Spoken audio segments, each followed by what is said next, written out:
Yo, let's roll. What's up? The pimps, the players, the hustlers, the patrons, and everybody else in between, including the Bruce Chads. I think this new welcome to live chat. Remember to watch the guidelines is for Bruce. Nice to see Andy in the house. What's up, Andy? What's up, Henry? Shano, the truth. Vegas Gun, Cody. What's up, Cody?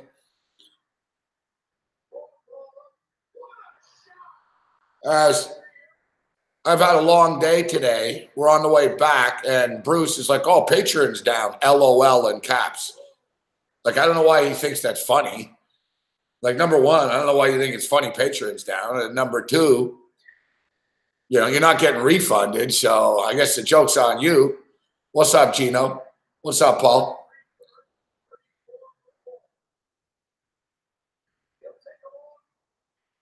Holy shit, Boston, this game's crazy. And then Bruce laughs. He thinks it's funny. Yeah, I know, I'm a troll. I know. Troll somebody else, Bruce, in the future.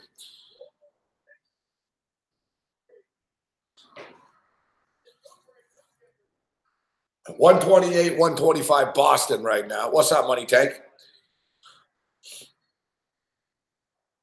Paul wants more alien talk. Well, it happens when it happens, Paul. We're not in an alien talk mood right now.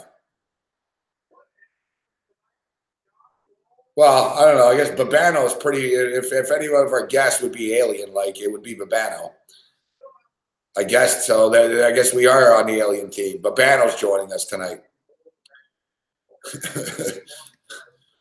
Yeah, Babano will be stepping up and in. So I guess, yeah.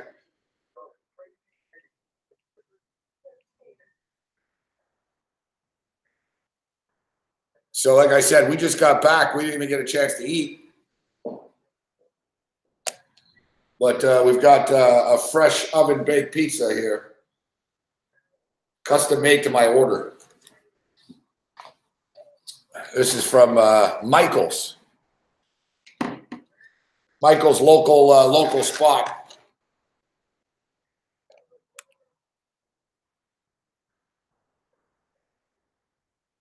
What's up? What's up, apathetic bystanders? It's not Domino's, Bruce, so you won't be interested.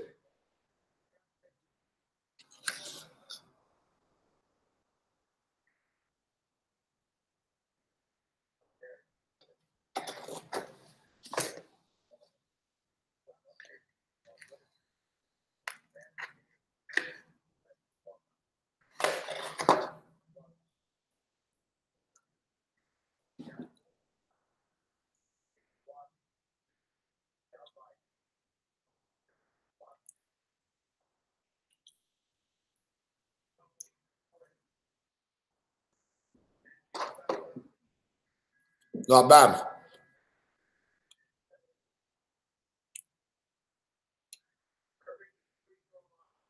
They put a lot of cheese on it. I got extra cheese. And then I put some hot pepper on top. Yeah, it's New York cheese pizza.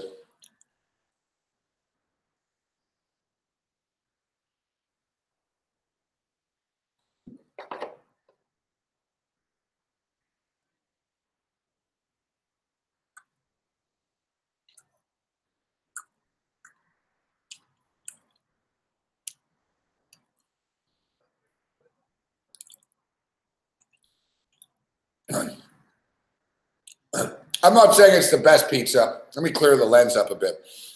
I'm not saying it's the best pizza in the world, but it's pretty good.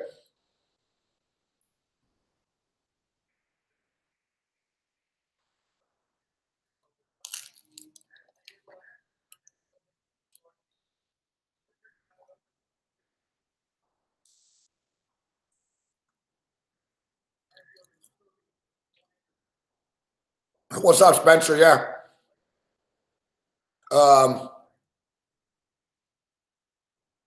Our boy Big Cat says he's sending us a pizza on Friday.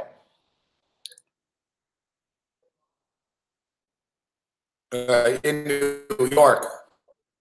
But it's funny too, because I think Big Cat didn't realize that Cam's not with me. Because he's like, yeah, I'm sending you boys in New York some pizza. And I think he thought Cam was there. Cam's like, oh, you're sending to Mississauga too.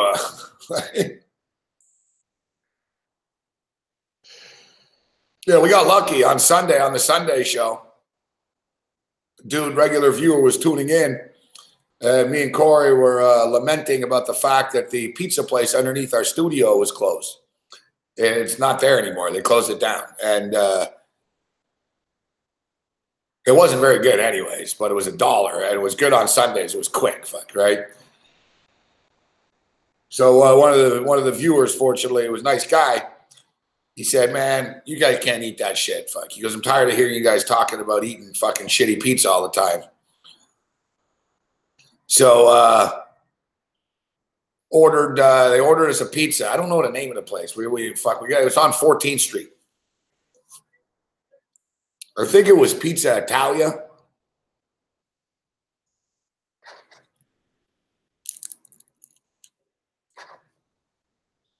Two Brothers is still open. Two Brothers is still open, Drew, but that location closed. Like, it's not coming back. Like, that location's gone.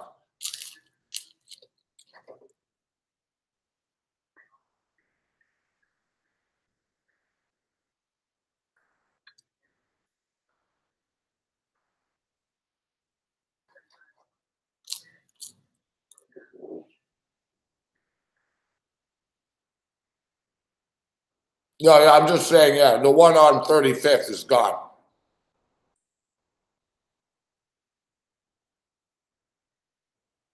They have a sign up. There's one right down the street anyways.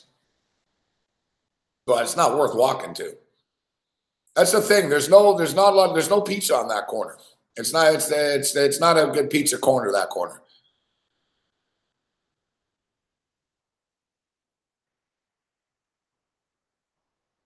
I thought of our boy Tim Anderson because there's a Sbarro across the street from the Port Authority.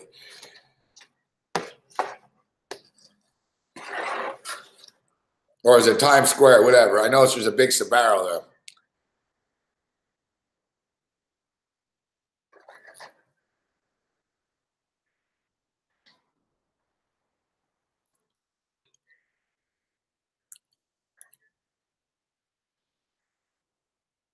I don't know if it's just because I'm really hungry.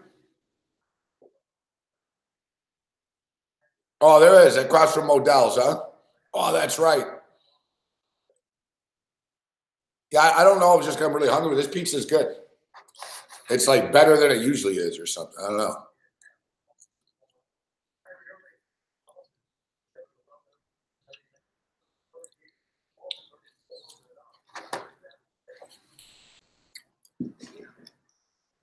There's another place I'm going to try.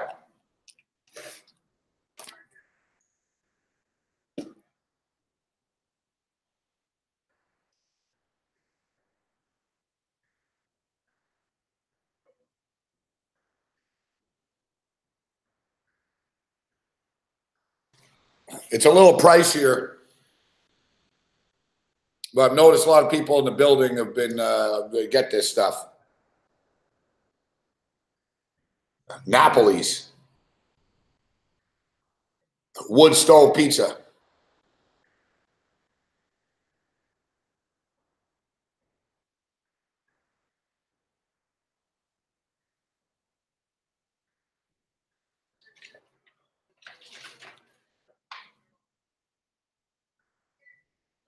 But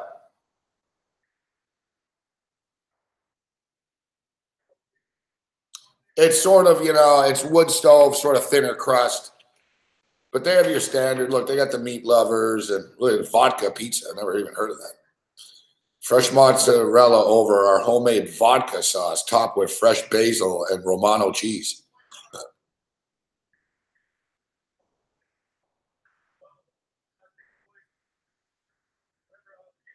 She's like, it's not just that standard. This is meat lovers, pepperoni, sweet sausage, and meatballs.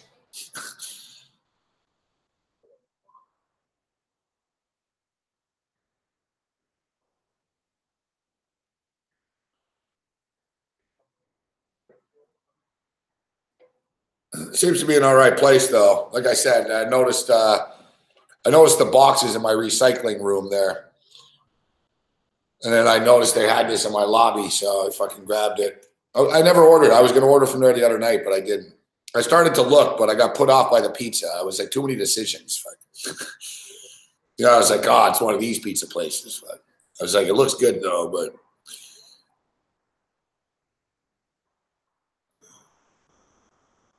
Napoli's.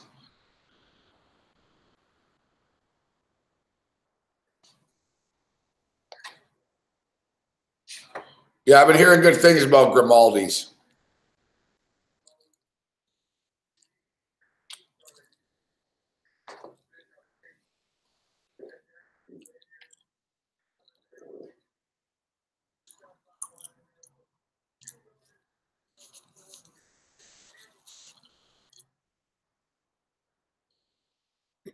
From what I'm being told, and Drew would know, I don't know what it's like in Queens, but the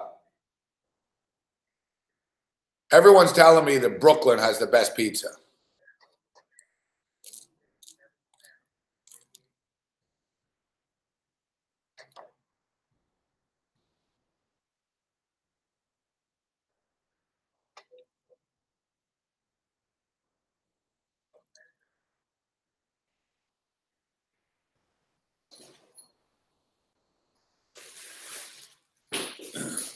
And speaking of Brooklyn,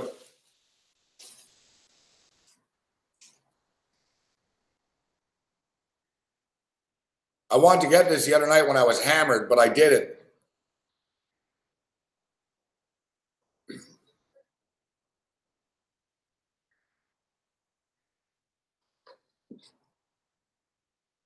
It's the City Edition series. It's like the alternate one, you know. It's hard to get. Like you can get them at the games, but like in Manhattan, it's mostly niche shit and all the stores I had to go to like 3 different Models today. Fuck, I went to a Champs. I had 2 hours to kill, so I was like, whatever. I'll walk around a bit. And they told me, oh yeah, everyone always fucking grabs these right away. Because basically, it's like they ripped off the notorious Big sweater, his famous sweater.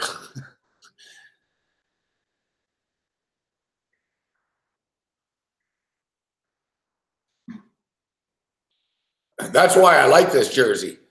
I like the colors and the thing. Each color represents the multicultural dome of Brooklyn. Except from what I understand, it's like, no. They're just ripping off notorious Big. Well, whatever, he's Brooklyn, right? So I guess, he wore a sweater with like this colors and shit. It's pretty badass, though. Nice fucking jersey.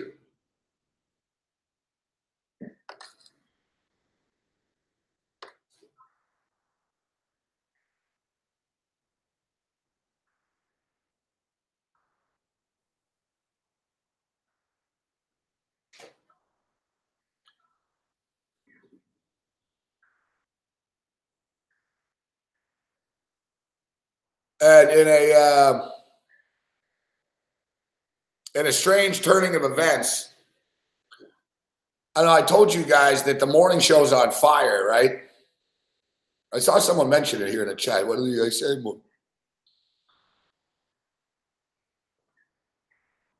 a little behind in the chat here. Oh, yeah, Henry, thank you. Exactly. Yeah, the morning show's been on fire this week. I've raised it up a notch.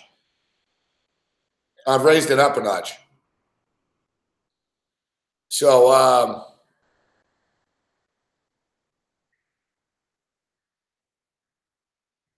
it's surprising, but like there's some fucking pretty big networks and shit, all right?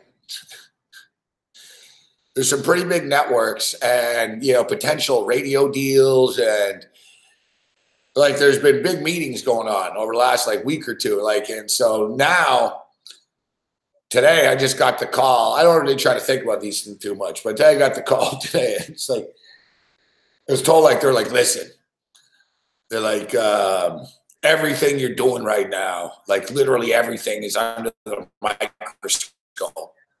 And he's like, I don't even want to tell you, but he's like, we're fucking close, man. He's like, it's to the point where they're going over your Twitter account. I'm like, what? And I got the call like we've been talking about all the time. He goes, I swear to God. He's like, he goes, they said they're going through your Twitter. And he's like, if there's anything, like fucking anything offensive, he's like, you got to get it off like fast. And I said, no, I'm good. I said, there's some drug stuff fucking in there over the years, but I said, there's nothing offensive. I said, no, you don't want to worry about that.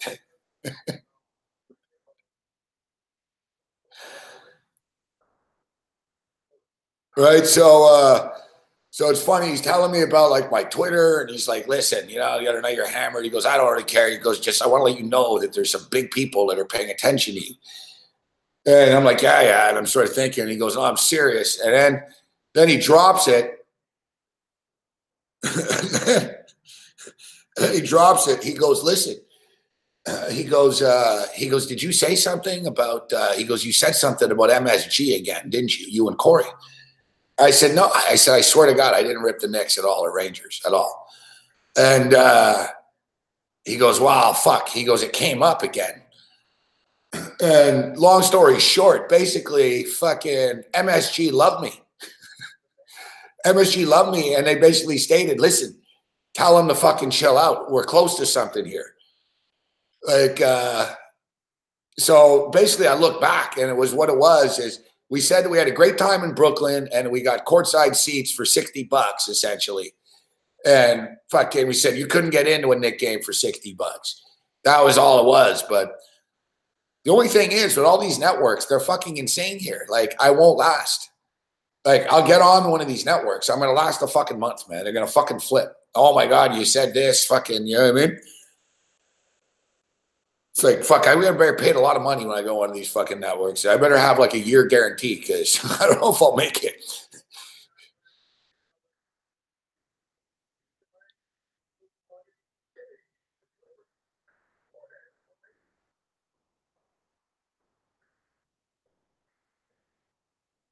So, listen, all these things could be a ploy too from these networks to try to get me to shut up too, right?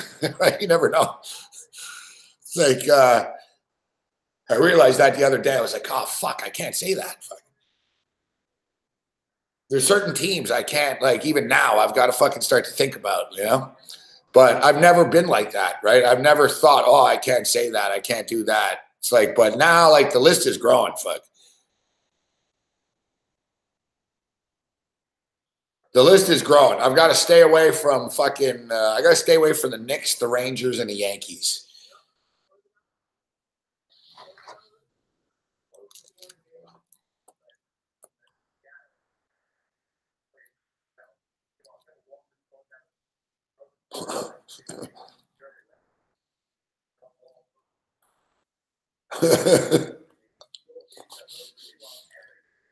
Settle down, Kyle.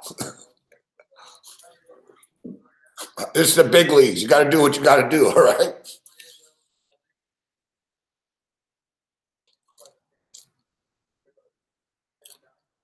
I just want this little thing to be over with, folks, so I know who I can fucking talk about, who I can't.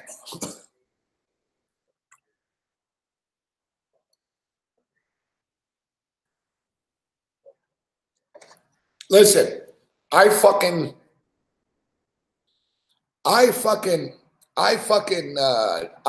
defended fucking Dolan during all that fucking Maggie Gray shit. And somehow they got all pissed off. It was more Corey. I said I would have kicked her out too. She said that he can shove Madison Square Garden up his ass. You know, I never said that about the Canadians even. They took my pass away. Like, you can't say you're going to shove up, you can't say shove it up your ass about like an owner of a team. Like you're not going to get in the building. And then she cried after when she didn't get into the building. It's like, oh, it's like free speech. It's not free speech. You can't like, you know what I mean? And that's the thing. It's like, for fuck's sake, it's like, how the hell you're saying Babe Ruth is a bum? Like, dude, even me, I was like fucking telling him, like, hey, fucking, like, leave Babe Ruth alone. Like, even if you really think that, like, you can't say that shit.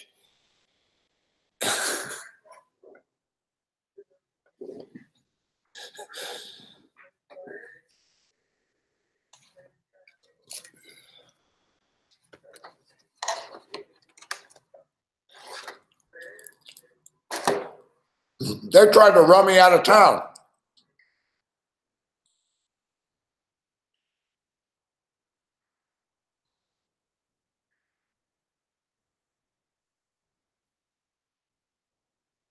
They tried to run me. The fans tried to run me out of town.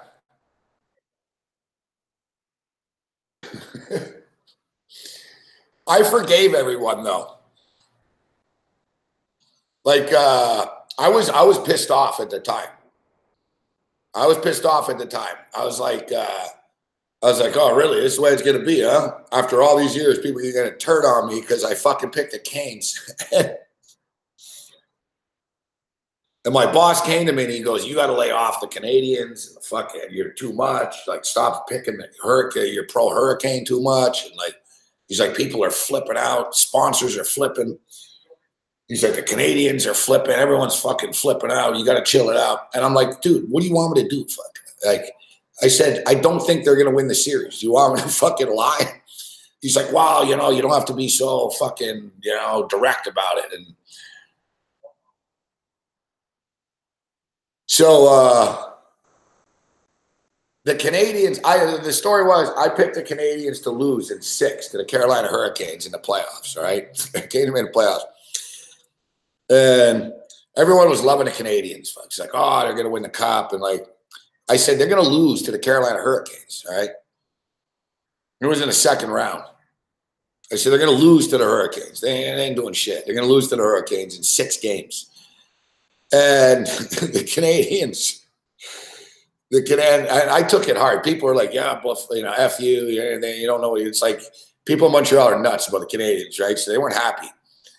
My boss wasn't happy, so I bet my boss. He's like, you're crazy. The Hurricanes suck. I don't know why you would even do it. He goes, you're just doing this to stir the pot. And I said, you'll see. So, of course,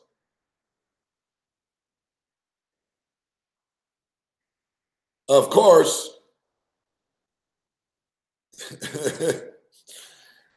Canadians win the first 2 games. The Canadians win the first 2 games in Carolina. In Carolina, like easily too. And I was taking it hard, guys.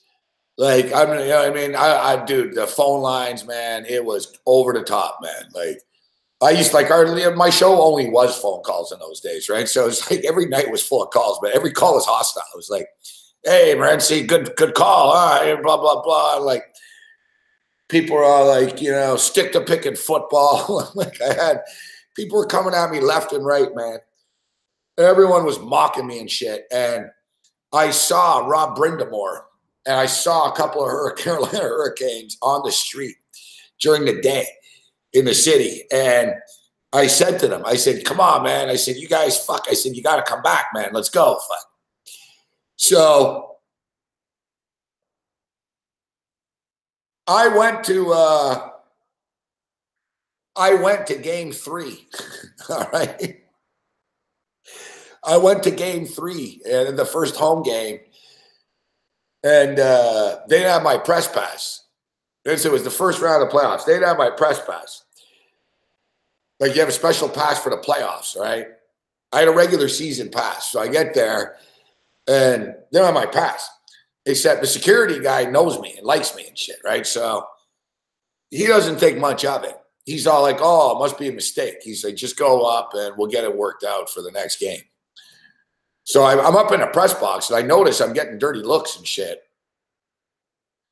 And no one said anything to me. Like, but I know it was kind of awkward. I just figured whatever. I was like, man, this is weird. Like people in the media weren't talking to me. I was like a pariah. Fuck. I ate alone, sitting there and shit. And fucking, I was like, whatever. Fucking. And the next day, fuck, my boss calls me. He's freaking out. He's all like, did you go to the game last night? Were you in the press box? He's like, you're barred. You're not even supposed to be there. He goes, what were you doing in the press box? I was like, I didn't know I was barred. And he goes, yeah, they called us. They don't want you going there. That's why you didn't have a pass. And I said, well, you should have told me, fuck. And so they just let me in when they didn't care I didn't have a pass. So he goes, well, they won't let you in the next game. So I was like, whatever. I said, you think that's going to stop me from like whatever? I said, I told Wayne, my boss, I said, I'm still going to watch the game. So then I went on the radio and I was really pissed off. And I should mention the Canadians lost game 3. So I had a jump in my step. I was like, hey, in Montreal, hey. And I was like, yeah, I went to the game tonight. And, and I was like, the next night I was like, turns out I'm not allowed, going back and I can't get in. Right away, I got all these scalpers. I was a scalper, right? So I got all these scalpers in Montreal. Fucking, I got your back. I got a ticket for you and shit. So I said on the show, I said, I need to sit right behind the Canadians bench. I'm going to bring a notepad. And I said, I'm going to keep notes. I actually went to the game and shit. Fucking, they lost again. Fuck, 2-2. Then people were like fucking getting mad at me. Go fuck yourself. Fucking. I remember being on the radio. Wow, hey, it's series tied at 2, going back to Carolina now. And lo and behold, man, fucking 3-2. Fucking they come back to Montreal 4-2. They even lost in Montreal, which made it even better. It was like 4-2, just as I called it, in 6. I came on after like fucking, well. I was like, phone lines are open. I remember the number now, fucking on top of my head. I just had Ted Stevens' voice in my head. 514-790-0990. 790-0990. It was just one call after another. I don't know, man. I don't know how you knew, Morency. I'm sorry for calling you a punk. It was like the apology tour. It was like the apology tour. It was like fucking every call. They were like, man, 6 games. All right, you called it. No, I'm like, I was like, yeah, you're damn right I called it.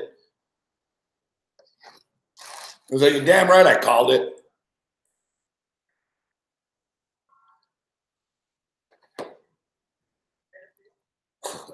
So,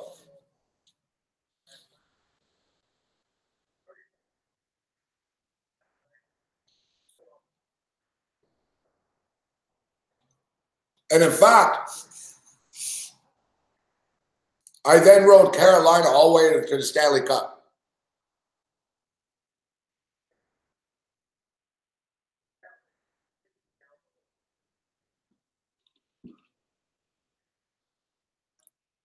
Yeah, I then rode the Canes all the way to the Cup.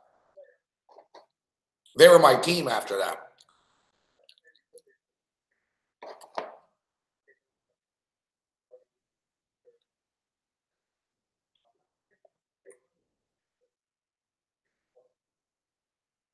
Kawhi Leonard out.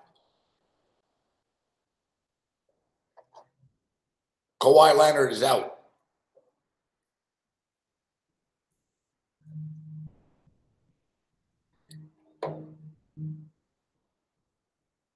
You know the Raptors?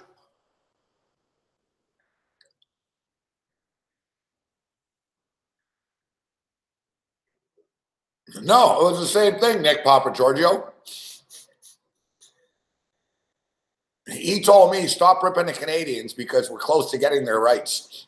And I told him, I said, you'll never get the Canadians' rights. I said, the Canadians will never be on this radio station. I said, you're dreaming. I said, they'll never come to this fucking place. And lo and behold, they did. I had to tip my cap to him. I had a lot of feuds with that guy, Wayne Buse, but I actually sent him a fucking email. I really did. I sent him an email and I told him. I said, we had a lot of battles over the years, but I said, I just want to congratulate you on getting the Canadians. I said, you know, I said, I know you fucking wanted to do that for years.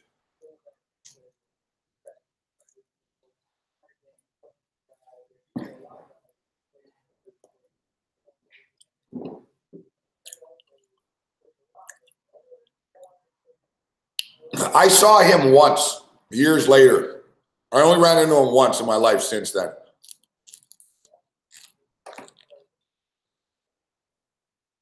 We spoke briefly at a Grey Cup. There was a Grey Cup party or something.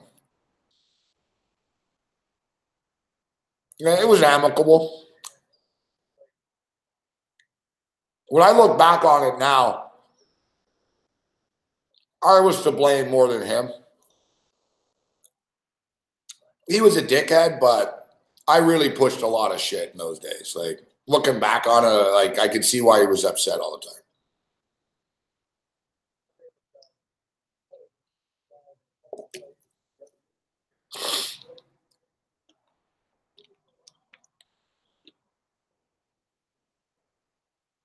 All right, let's send the link over to Babano.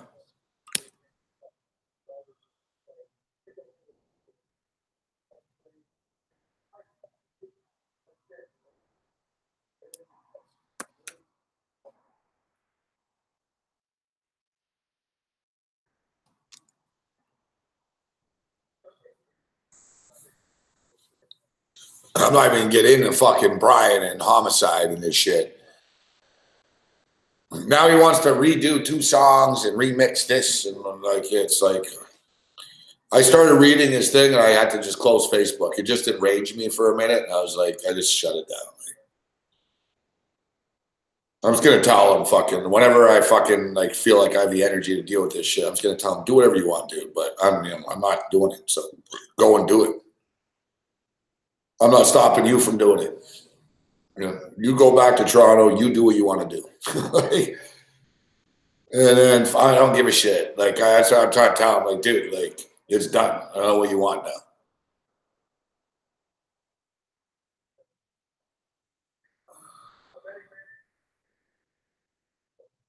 He's fucking insane. Like I said, I'll deal with this in a day or two. My mind's fried. I don't have time for that now, you know? Instead of just being able to enjoy the fact it's over. No. He's got to, like, it's like he likes stretching it out. Like, he likes, you know? It never ends, fuck. Like, never did I think it would take this long and it would be this draining.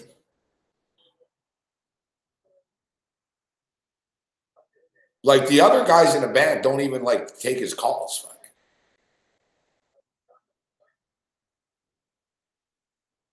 Like, Brian had to ask me to fucking, he goes, can you contact, does Scotty get back to you? And I'm like, I said, I don't know. I don't really call him. Fuck. So he goes, I've called him like 8 times. He never got back to me.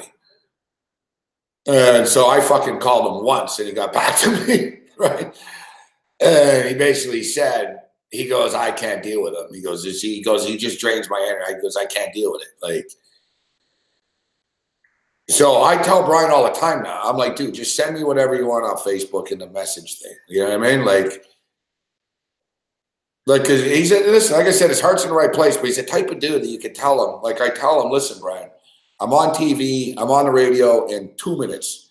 Yeah, hey, okay, cool. And then he'll start talking about something else. Like, it's like he, you know, well, I remember once we were in the studio, Wayne put his jacket on, the producer said, all right. And he started turning lights off. And Brian then says, so we're going to do another song. As like the guy's turning the lights off. Like, everyone in the room looked and we were like, no, we're not doing another song. Like even the Wayne guy was kind of like, there were a few times during the recording when Wayne said to Brian, he goes, I don't know what you mean. He goes, I don't know what you're trying to say, man. Like, Brian's like, you know, in the fucking 16th part there, he goes, I don't like it. You got to change that. And he goes, you know the part. And it's like, you know, like Brian speaking is done another language. I actually speak Brian's language. So I actually knew what Brian was talking about a bit. But Wayne didn't. And even Scotty, the drummer, who's a really peaceful guy, was getting mad. He's like, Brian, fuck, you need to explain it better. And Brian's like, I don't know what you mean explain it better. He goes, I'm fucking explaining it. And everything's a fight. Like every little fucking thing. Now, I don't even know what his deal is. He doesn't like he said I didn't pronounce a word properly. If he fucking thinks that I'm fucking flying to fucking Toronto and spending money to stay in a hotel to fucking repronounce a word, like he's fucking on, like he's crazier than I think he is. I fucking told him too. I said, yeah, sure, I'll do it. I said, but I don't know when. He said, what do you mean when? Like, I said, and he goes, well, what are you going to be in Toronto? I said, well, I don't know. I said, I wasn't planning on going to Toronto until fucking the middle of February, to be honest. So, for the record, you know, like that's what I'm going to tell him. Yeah, I'll be there February 22nd. So, if you want to wait till February 23rd, let's rock.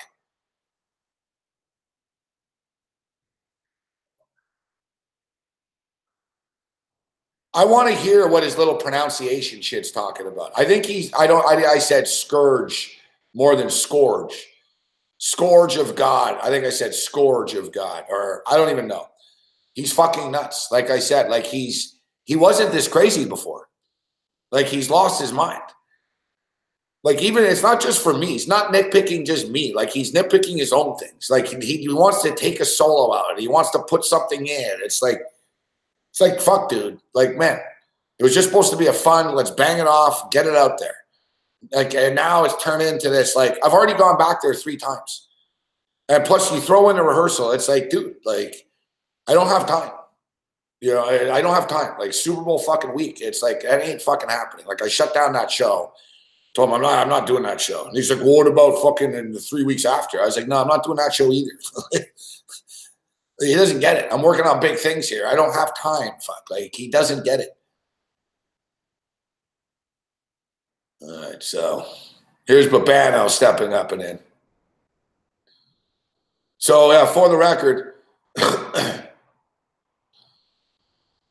yeah, and even going across the street won't be easy, Drew. It's not that easy to coordinate that shit. So, I don't know. I think he wants me to go back just to scream like 8 lines, basically. If that's the case, like, I don't know. You know, I'm sure there's a way I could fucking scream into a mic here and they could fucking add it in there. Like, but he's fucking nuts if he thinks I'm fucking flying to Toronto to do that. And even over the holidays coming up here, I'm not going to Toronto. So I'm going to other places, but I'm not going to Toronto. So let's bring Babano in right now. What's up, Babano? Yeah, it sounds like you were reciting the tales from a soap opera. This one called As the Band Turns, though. It's a lot more interesting. Gabe, Brian, and the members of Homicide. You got a lot of shit to deal with. Have drama. Yeah. It's not unusual, but it's annoying. You know what I mean? Like, I don't like drama in my life. Like, I'm not a big drama guy. Like, I really don't. I don't like talking. I like things nice and simple and you move on. I really do. Yeah, I've done fucking like 10 hours of shows today already by moving on. You're a businessman, Gabe. When you're in an office doing shows, you want to get down to business, get the show done, do it well, and get out. When you're probably recording songs in the studio with Homicide, what do you want to do? You want to get the work done, get it done well, get it done efficiently in a timely manner, and move on, right? Am I getting it right? You know, we put extra. We did. We were perfectionists, but that's the whole point. Like, we already did it. You know what I mean? Like, he's an idiot. Like, we sat there and I told him, like, it's like he's like a kid. Like, you know what it is? Like a kid that you tell, you got to go to the bathroom now. We're going on the road now. And then he doesn't have to go. And then he's got to go like 2 minutes later. So it's like, I fucking told him that day on a Sunday. He was there. I even went back alone once after. I told him on the Sunday, I said, Brian, this is it. I said, whatever. And I told him, listen to every song over again right now. Whatever you want to add, take out, whatever you want to do, it needs to be done now. Oh, I'm good. We're good. That was 2 months ago. Dude, they're about to mix it. And now about to mix it, he wants to change shit. It's like, it's insanity. You know what I mean? It's fucking nuts. Like I said, I didn't even have the energy to fucking deal with it. You know, it's just fucking annoying as hell. That's what it reminds me of the times in high school when I'd be working on a school class project with a group of people, and the three of the four people would be getting things done, making sure things are going properly. Everybody's taking care of the tasks they need to take care of to make sure the project goes off, without any issues. And then there's that one guy that's slow to get things done, wants to not do it the way the rest of the group wants, and then all of a sudden you get some arguments going and bickering, and you got to pick up the slack for the other guy. This kind of reminds me of those days back in the day. Yeah. Oh yeah, he doesn't work well with others. That's his problem. Neither do I really. I can, but I just don't have time to deal with it, right? So I don't have time to negotiate. Like he's won most of the battles just because I don't care. Fuck. like whatever, man. You do the song that way, you do it this way, dude. It is, like I said, it is what it is. Like he's over. I don't know. He's just crazy and he's insane. That's the bottom line, I guess. Really, it is a heavy metal band. You got to expect some interesting characters. Yeah, he's the interesting guy. Like I said, his heart's in the right place. I don't know. You've been playing some stuff from the music you put together. It sounds pretty good. Like it actually does. It sounds like it's well produced. So it doesn't sound like it's perfect. Yeah. He wants to be perfect, and there's no time. Yep. Like it'll never be perfect unless we fucking sat there for 2 months. You know what I'm saying? Unless we jam together every day for 2 months, and it's not happening. Like even now, like he doesn't listen. He doesn't get it. Like he's trying to book tours now and these shows. It's like, can you do this show on this Thursday night? It's like, no, I can't. I don't want to. Like it's not. I don't want to be a dick, right? But I'm 48 years fucking old, man. I got this shit going on here, and me playing in a bunch of bars, man. It's not my dream right now. I've already done it. That's the thing. This guy, he's never moved on in his life. Like this is his life. Like to him, this is his shot type shit, right? He thinks, I'm gonna push it online, and I'm gonna do this and that, and I don't know, he doesn't. Yeah, it's frustrating. I just want to get the shit out on iTunes and fucking move on with my life. Like I don't have time to deal with this fucking bullshit on Facebook every fucking 10 minutes with this guy. Like you said, it's like teenage shit. It's like having a girlfriend that's fucking psycho or something. Like every time I hear that stupid little Facebook fucking alert, that sound it makes. Yeah, every time I hear it, I'm like, oh God. I can read some of the things to you. And another thing is, too, the drummer sends me Facebook shit, and I don't even speak to the drummer that much. So yesterday, the drummer sends me a Facebook thing, pops up, bing, right around the same time as Brian. Brian sends me a thing, bing, we need to talk. Bing, fucking, I don't like this, I don't like that, bing, you didn't pronounce that word right, bing, we're going to regret it, we need to go back in the studio, bing. And then I get a fucking bing from the drummer. Drummer's like, holy fuck, this record's awesome. Sounds great. He's like, when's it going to be on iTunes? And as you listen to the music, the drummer is fucking good, right? Like the drummer knows. The drummer is like a stickler for timing and everything. Like the drummer is a very good musician. And the drummer listened to it back a couple of times and it's like, oh, it's great. He goes, yeah, it's not perfect. A couple of things here and there, but he's like, oh, this is awesome. So it's like, I listen to it over and over. I'm like, yeah, it's good. And it's only this guy, fuck, no, we need to change this. We need to add this. It's like, fuck, man. It's not like I said, it's not the soundtrack to the Star Wars movie. Steven Spielberg didn't give us $3 million to commission the fucking soundtrack here. Fuck, you know what I mean? Yeah. The thing is, when you're in a conundrum like that, the one person that says it needs to be better, it needs to be changed, and the other people are not on board with that, and they say it's good as it is right now, leave it the way it is this guy. Can you compare this guy to a Freddie Mercury or a John Lennon or a guy that's really innovative and creative and really goes that extra mile to be a perfectionist to make sure everything sounds good, the lyrics are good and all that? Or is he just maybe hearing something in his own mind that and he doesn't fit that persona in your band? That's what you got to determine. A little bit of both. It's a little bit of both. He can't. Yeah. he's got to accept that we're not a real band. You know what I mean? We're dudes that live in 4 different cities that got together for 5 days and have gone through a lot of bullshit to do this. Like, and like I said, he doesn't really have like much going on.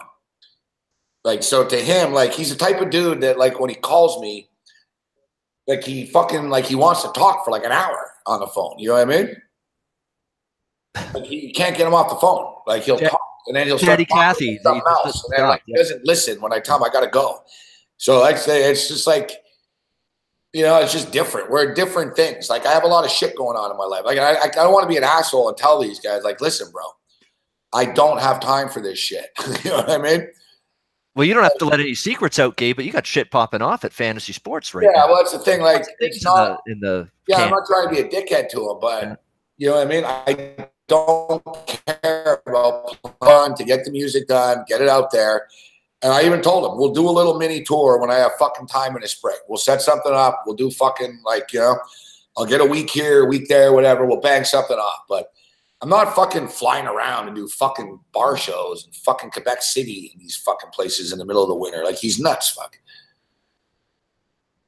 Exactly. You can't go to the studio and back to New York again and studio and do a tour and then back to do shows again. It's impossible. It's logistically impossible.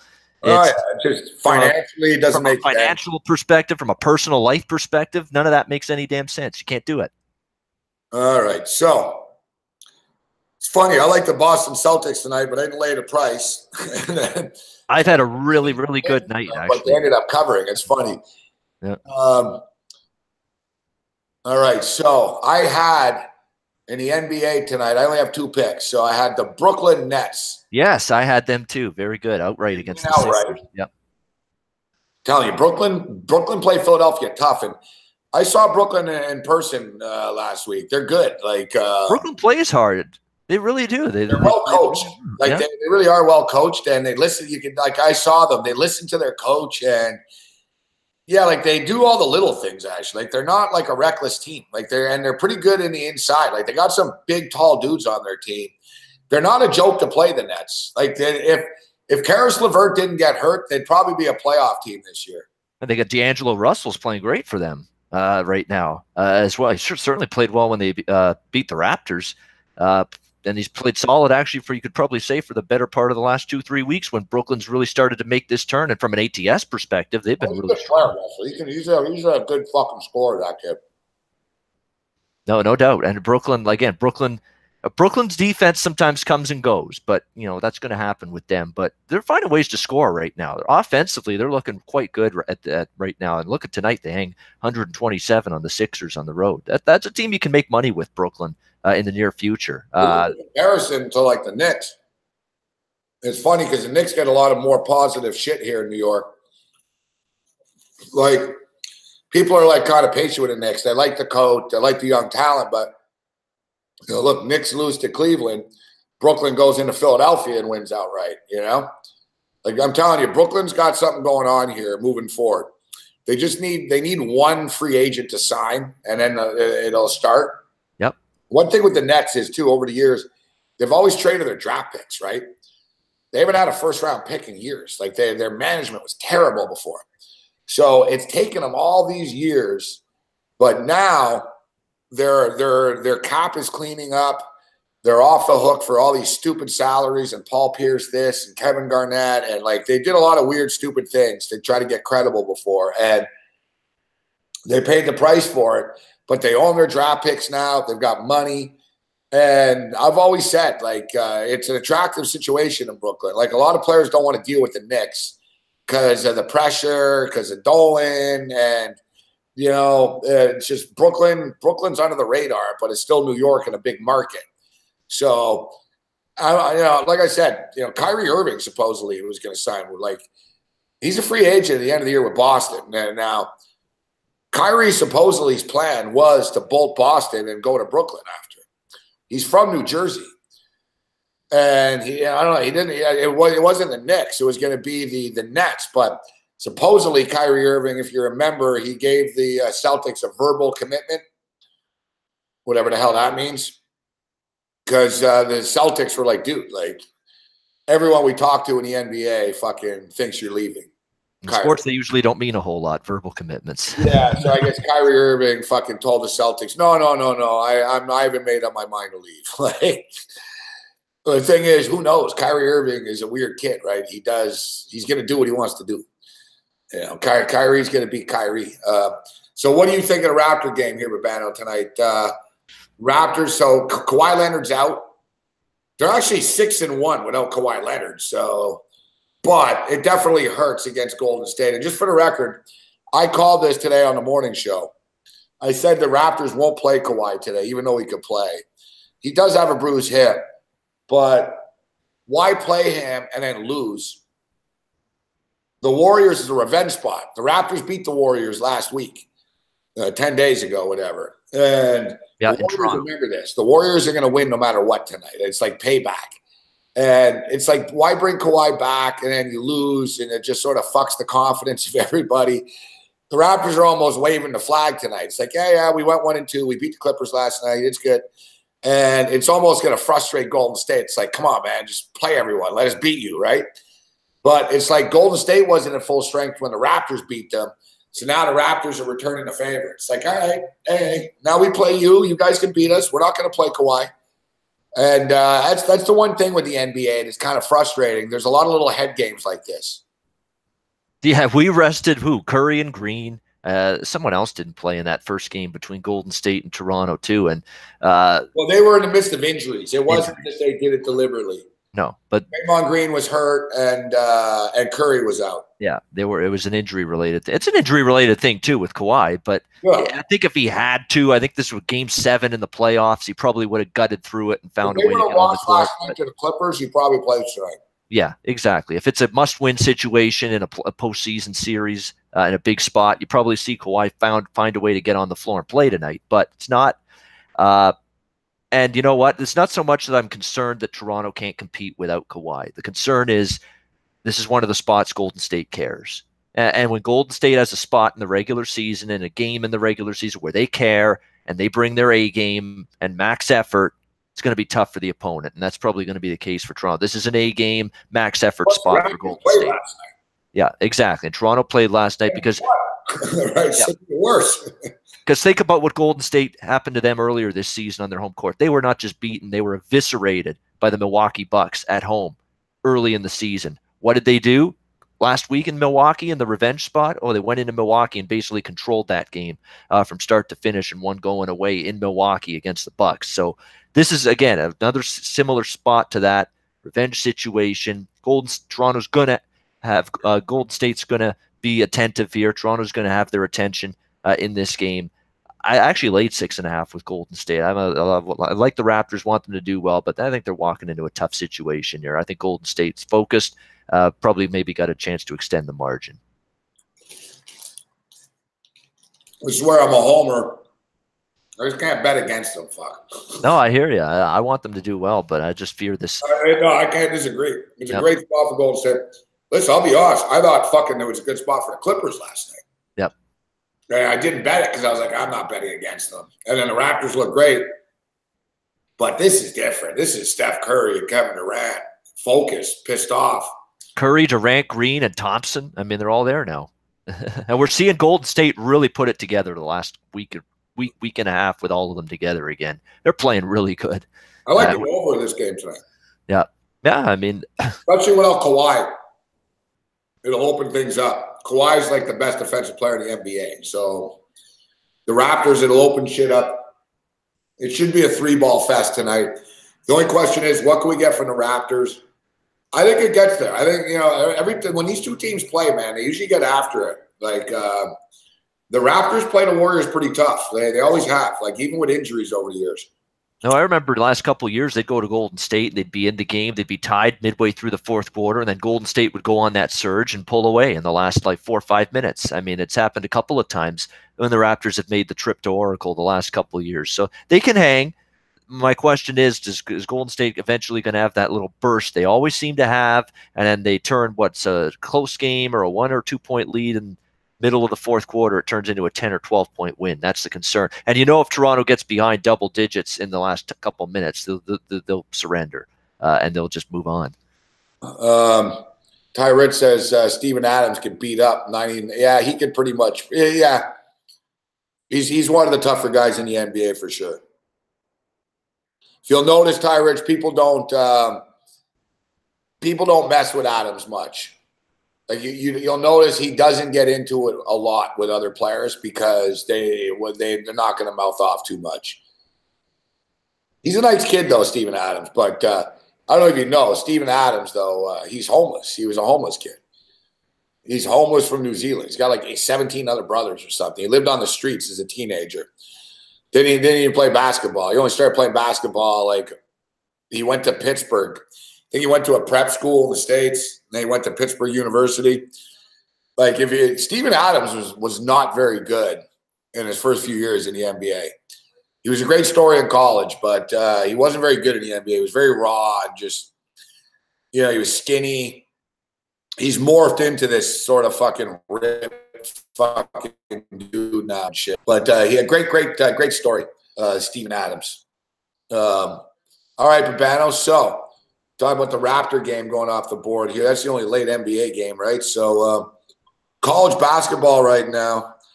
I got another winner tonight in college. So, we're on a little bit of a roll. 2-0 so far tonight, 3-1 last night. And I was cold recently, too, so I'll take it. Temple, I was on UMass tonight. Yep. UMass plus 10 fuck against Temple. I thought the number was too high. And Temple's not a good double-digit favorite. You can go back the last 2 years under Dunphy with teams comparable to this one. 30 years. They've never been a good favorite. No, they have been. And I remember I'd be against Temple a couple of times last year when they were in that role. So I think UMass was pretty obvious that if I was going to look at that game, I was going to look at UMass. I've taken it lightly with college basketball this week just because it's exam week. Kids are out. The student bodies are not filling these home courts. And that's just what I've stressed all week long. If you're going to bet college basketball this week during exam week, you have to devalue the home courts a little bit. The home court edge is not this week what it usually is. Kids are missing. They're not attending these games as much with exams going on. There's money to be made with road teams. Look at tonight. Lipscomb covers at Louisville. UMass covers on the road against Temple. Murray State's kicking the snot out of Southern Illinois, another road team tonight in college basketball, getting it done. The home court edges are very, very minimal this week. Yeah, it's true. It's true. How about LSU? They're leading Houston right now by 6. LSU is an underdog on the road there, and they're leading at Houston right now. Another road team in good shape. Attendance is down, like with a lot of these student bodies and stuff. I know now it's the holidays, but I mean, even as a whole, like even in football and shit, like college football attendance keeps declining. Like less students are going. It just is. It's a little bit of a problem for them actually. Like, we'll see with these bowl games too. Like it's gonna be empty stadiums, dude. Like like really, like how many fucking people are traveling to watch App State and fucking Middle Tennessee State play, bro? Yep. Like the family. You can't give tickets away to that shit in New Orleans. Like people go to Saints games and shit. Like they're gonna go. You know what I mean? Like it's strictly for TV. They pushed it too much with these bowls.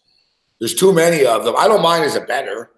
And, I don't feel sorry. It's not sorry for anything, but it's just sort of bastardized the game. The bowls don't really mean shit anymore. They're just basically programming for ESPN to promote the Final Four. Like, that's what it's used for. They tune into the fucking Auto Cure Nation Bowl and shit. And we're going to barely talk about this game, but we're going to talk about Alabama and Clemson for the next fucking 3 hours, right? Because, we paid big money for the rights, and they'll make all their money back in that night, right? Like, I get it. I get the whole thing. But, it's tough. You look, quarterbacks are quitting. Will Greer's not playing. Utah State, their entire staff left Babano. It's a joke. Like, how the hell can they do that to the kids? Like, now it's to the point where, like, the coach leaves. Now it's like in Utah State, no, the coach left and both coordinators left with him. Real class acts, these guys, huh? Unbelievable. I'm just looking at the college basketball board. I'm just at the games that are lined, or not the added games, not the extra games, the regular games. I'm looking at them right now. I'm looking at 1, 2, 3, 4, 5. 5-0 against the spread for road teams so far. Another road team's currently leading. San Diego's on the road against Oregon as a big underdog. They're up by 6. Road teams have a chance to sweep tonight's college basketball board against the spread. So it just goes to my point. I mean, home court edges this week are just not what they're not what they normally are. The road teams, I'm always interested in road teams this week more than any other for that reason. You should have taken some of them tonight then. I should have, yeah, exactly. Urbano goes on patting himself on the back for 5 minutes, but didn't bet it. Yeah, exactly. I've done that before. At least we're giving out sage advice, even if I don't take advantage of it. You got to look at it that way. I will say though, yeah, most of the home teams playing tonight are shit. You know what I mean? Like Temple's pretty good. Houston's pretty good. Yeah, Houston. Those are the two, but like Oregon's bad this year. The Army Dickinson. Actually, Louisville's all right. No, I'm not arguing your point. You're right. At this time of the year, and it's not just basketball and college, but I mean, it's a good point you raised about the students not being there. There's different atmospheres. But if you notice, like most of the big time teams aren't really playing now. Like they'll avoid this shit. Like Houston's good. You know what I mean? But Well, I know what you mean in terms of where's your Kansas, where's your Kentucky. You notice Duke ain't playing tonight, right? Yeah. Kansas ain't playing tonight. Michigan ain't playing tonight. Like we're the Big Ten teams. They know, right? It's like no, we're not doing that. Like we'll go to Hawaii for that little tournament, but we're not doing this. Like so, that's you get your fucking Riders, your Norfolk Stoats, your States, your Boise's, your Temples. Temple's like the biggest team on the board tonight almost. The Oregon Ducks sort of stumbling out of the gate. I'll tell you what, though, the San Diego Toreros, dude. That's a good basketball team. They've been a covering machine this year. They're adding depth to the West Coast Conference. For years, all it's been is a 2-horse race, St. Mary's and Gonzaga. And I'm not going to say that San Diego is quite on their level yet, but they're the 3rd best team in that conference. Even San Francisco Dons. I mean, there's another team. They're closing the gap on Gonzaga and St. Mary's in that conference. San Fran and San Diego, very impressive ATS and non-conference. Can they keep it up, though, in conference play? I've seen this movie before in college basketball. Something to point out. Just because you're crushing it against the spread and doing well, maybe even straight up as well in the non-conference, doesn't mean that success translates to the conference schedule. I've seen that before. Teams that are these point spread machines in October, November, December college basketball, they suddenly start to become a money burner in January, playing teams that know them very well. That's something to watch for. Yeah, but San Diego, the Toreros, for years, they can never score. You know what I mean? They're always that sort of like, man, I remember their totals were like 109 and shit. Crazy. Like now they can score a bit. I hope they score more tonight because I got the over. So 26-20 right now. San Diego is up, straight up. They're getting points too. I think they're +8 against the Ducks. The total's like 140. I shudder to look at what the in game is right now, but I guess I will. Can't avoid it. Let's see what it is. I think we're a little off the pace, but not too much. My guess will be that the end game's like 134.5. Yeah, it's 26-20, 450 to go first half. 136.5. So I was close, and the total's 139. So we're sort of there. We just need the Ducks to pick it up a bit. And I got the over in the Raptor Warrior game. I already put the plays in earlier tonight. And we're 2-0 so far. So worst thing can happen, we'll go 2-2. Hopefully we can go 4-0. We'll take a 3-1. Let's hope for the 3-1 though. I don't want to go fucking wow. And look who just ended their 8-game losing streak in the NHL.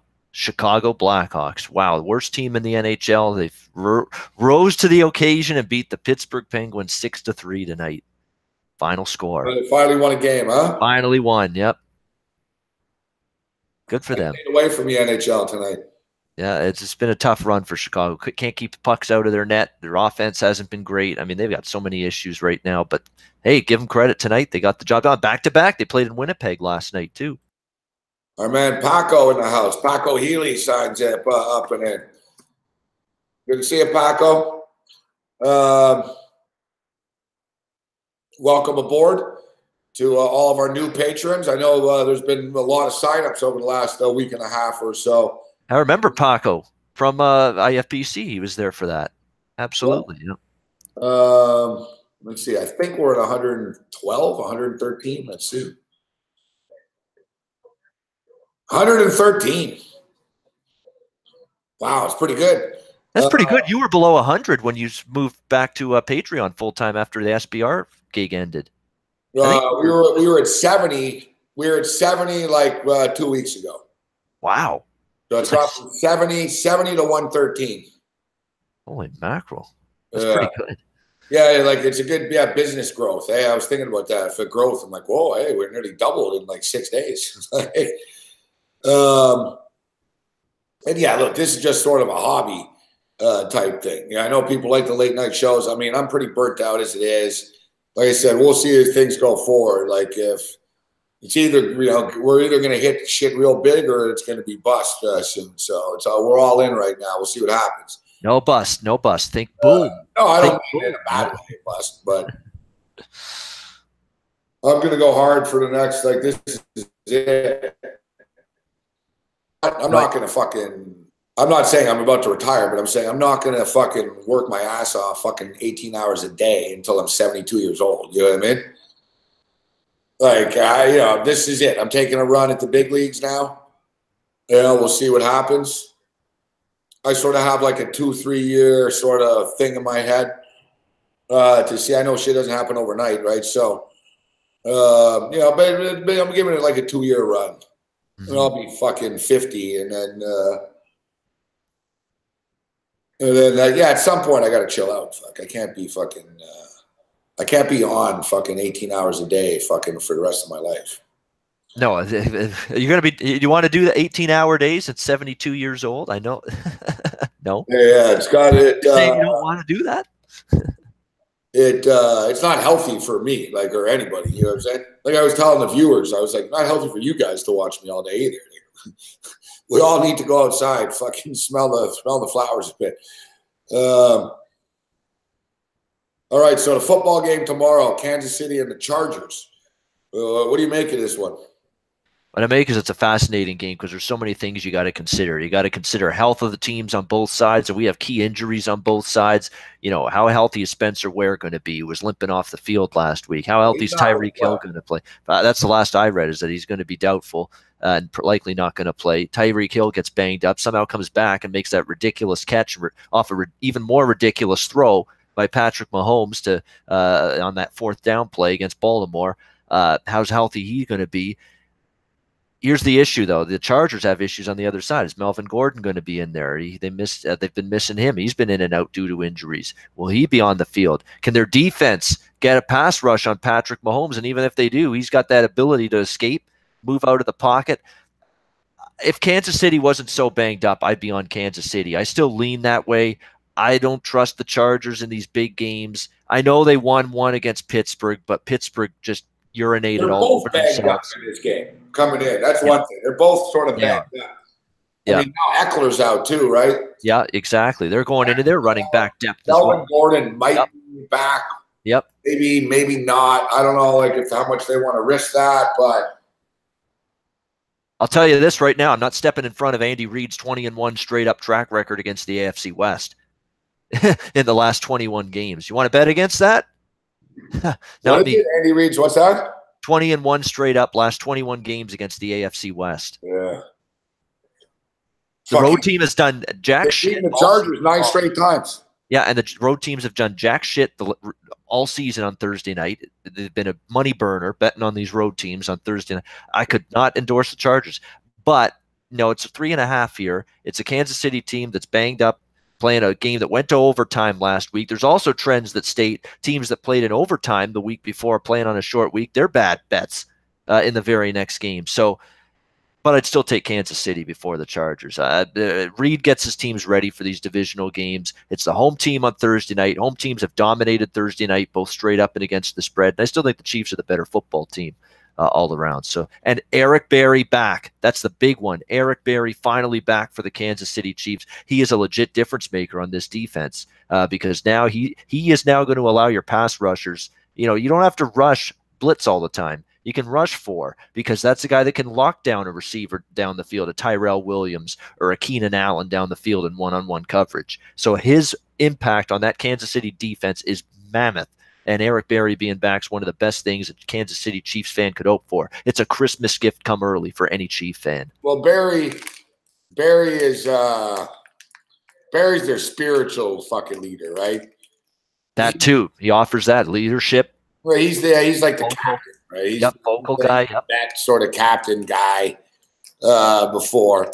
But yeah, he's gonna help them. But you know, the Chargers are every bit as good as the Chiefs are. And they have a better defense than Kansas City does. And this year is different. The Chargers, it's not the same flaky Charger team. It's getting overwhelmed. We saw that when they went into Pittsburgh and rallied back and won the football game. That's true, but I think part of that Pittsburgh they went into a very good fucking tough Seattle environment, won that game pretty easily. Like the Chargers have met every test. The only thing is with them, the Chargers now, like you said, it's a Thursday. The road teams they've only won 2 games all year, these road teams, on Thursday night. And there's something about it. Like Kansas City just owned them for some reason. Like you can't overlook the fact 9 straight games they've lost to the Chiefs. And what's strange about it, they're not close games. It's not like you can say, it was this, it was that. They've actually been pretty much smoked by the Chiefs. Like the last 4 games have all been double digits. Like 10 points has been the lowest margin of victory, including this year. They beat them by 10 in week 1. So it's, I don't know if it's in the Chargers' head. And it's kind of a scary game for the Chargers like that because they're having such a great year. It's really going to frustrate the hell out of them if they can't beat this team, right? And the thing is, too, it's for first place. Like if the Chargers win, they have the same record, but the Chiefs will still have the tiebreaker, even though they split because the Chiefs have a better conference record. So the Chiefs would be in position, but the Chargers are going to throw the kitchen sink at these guys tomorrow. I'm curious to see if Melvin Gordon plays. If Melvin Gordon plays tomorrow, Babano, if you see during the day that Melvin Gordon's playing, then you know the Chargers are all in. Then you'll know that, you know what, the Chargers think they can win the division. They think we can win the division here still. We can do this, and we'll get home field. If he doesn't, then the Chargers are saying, you know what, let's just fucking see what happens tonight. Let's not go crazy. We're already in the playoffs. You know, I'm curious to see that with Melvin Gordon tomorrow. I think tomorrow is the classic teaser game, man.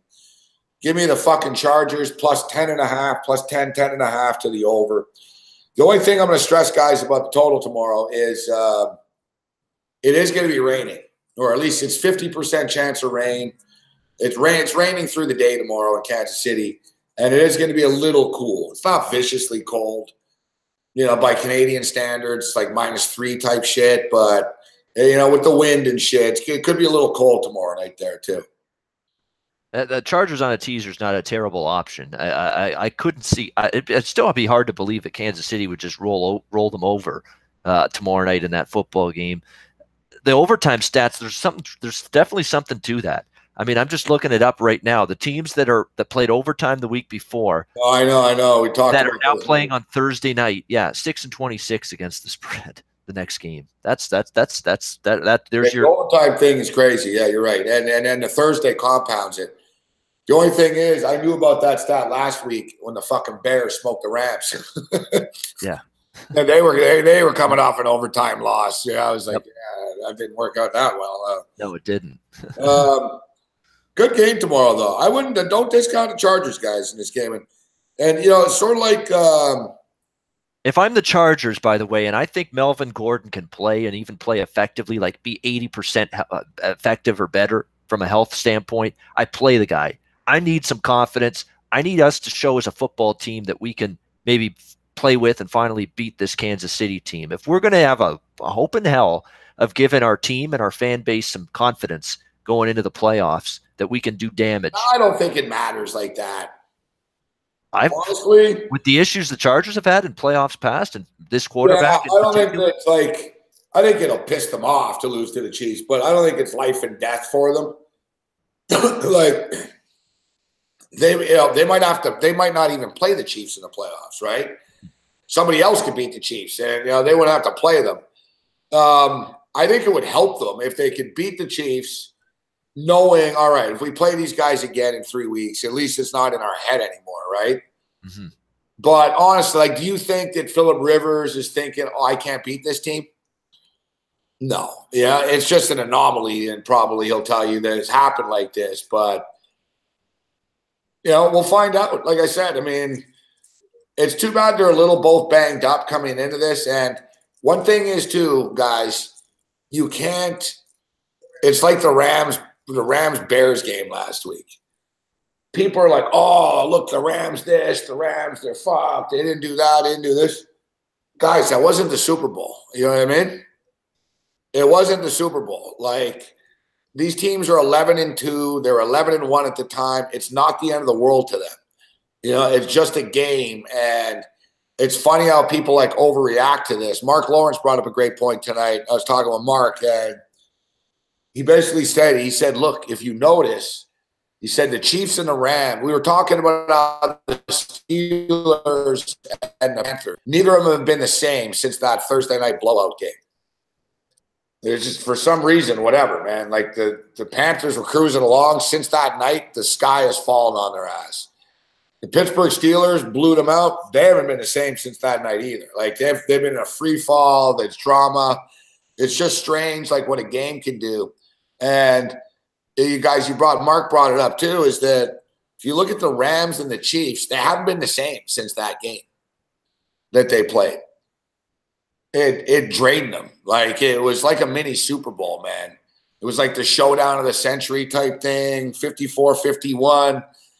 Neither of their offenses have clicked. The Rams are like burning money, bro. Like, they were lucky to cover against the Lions.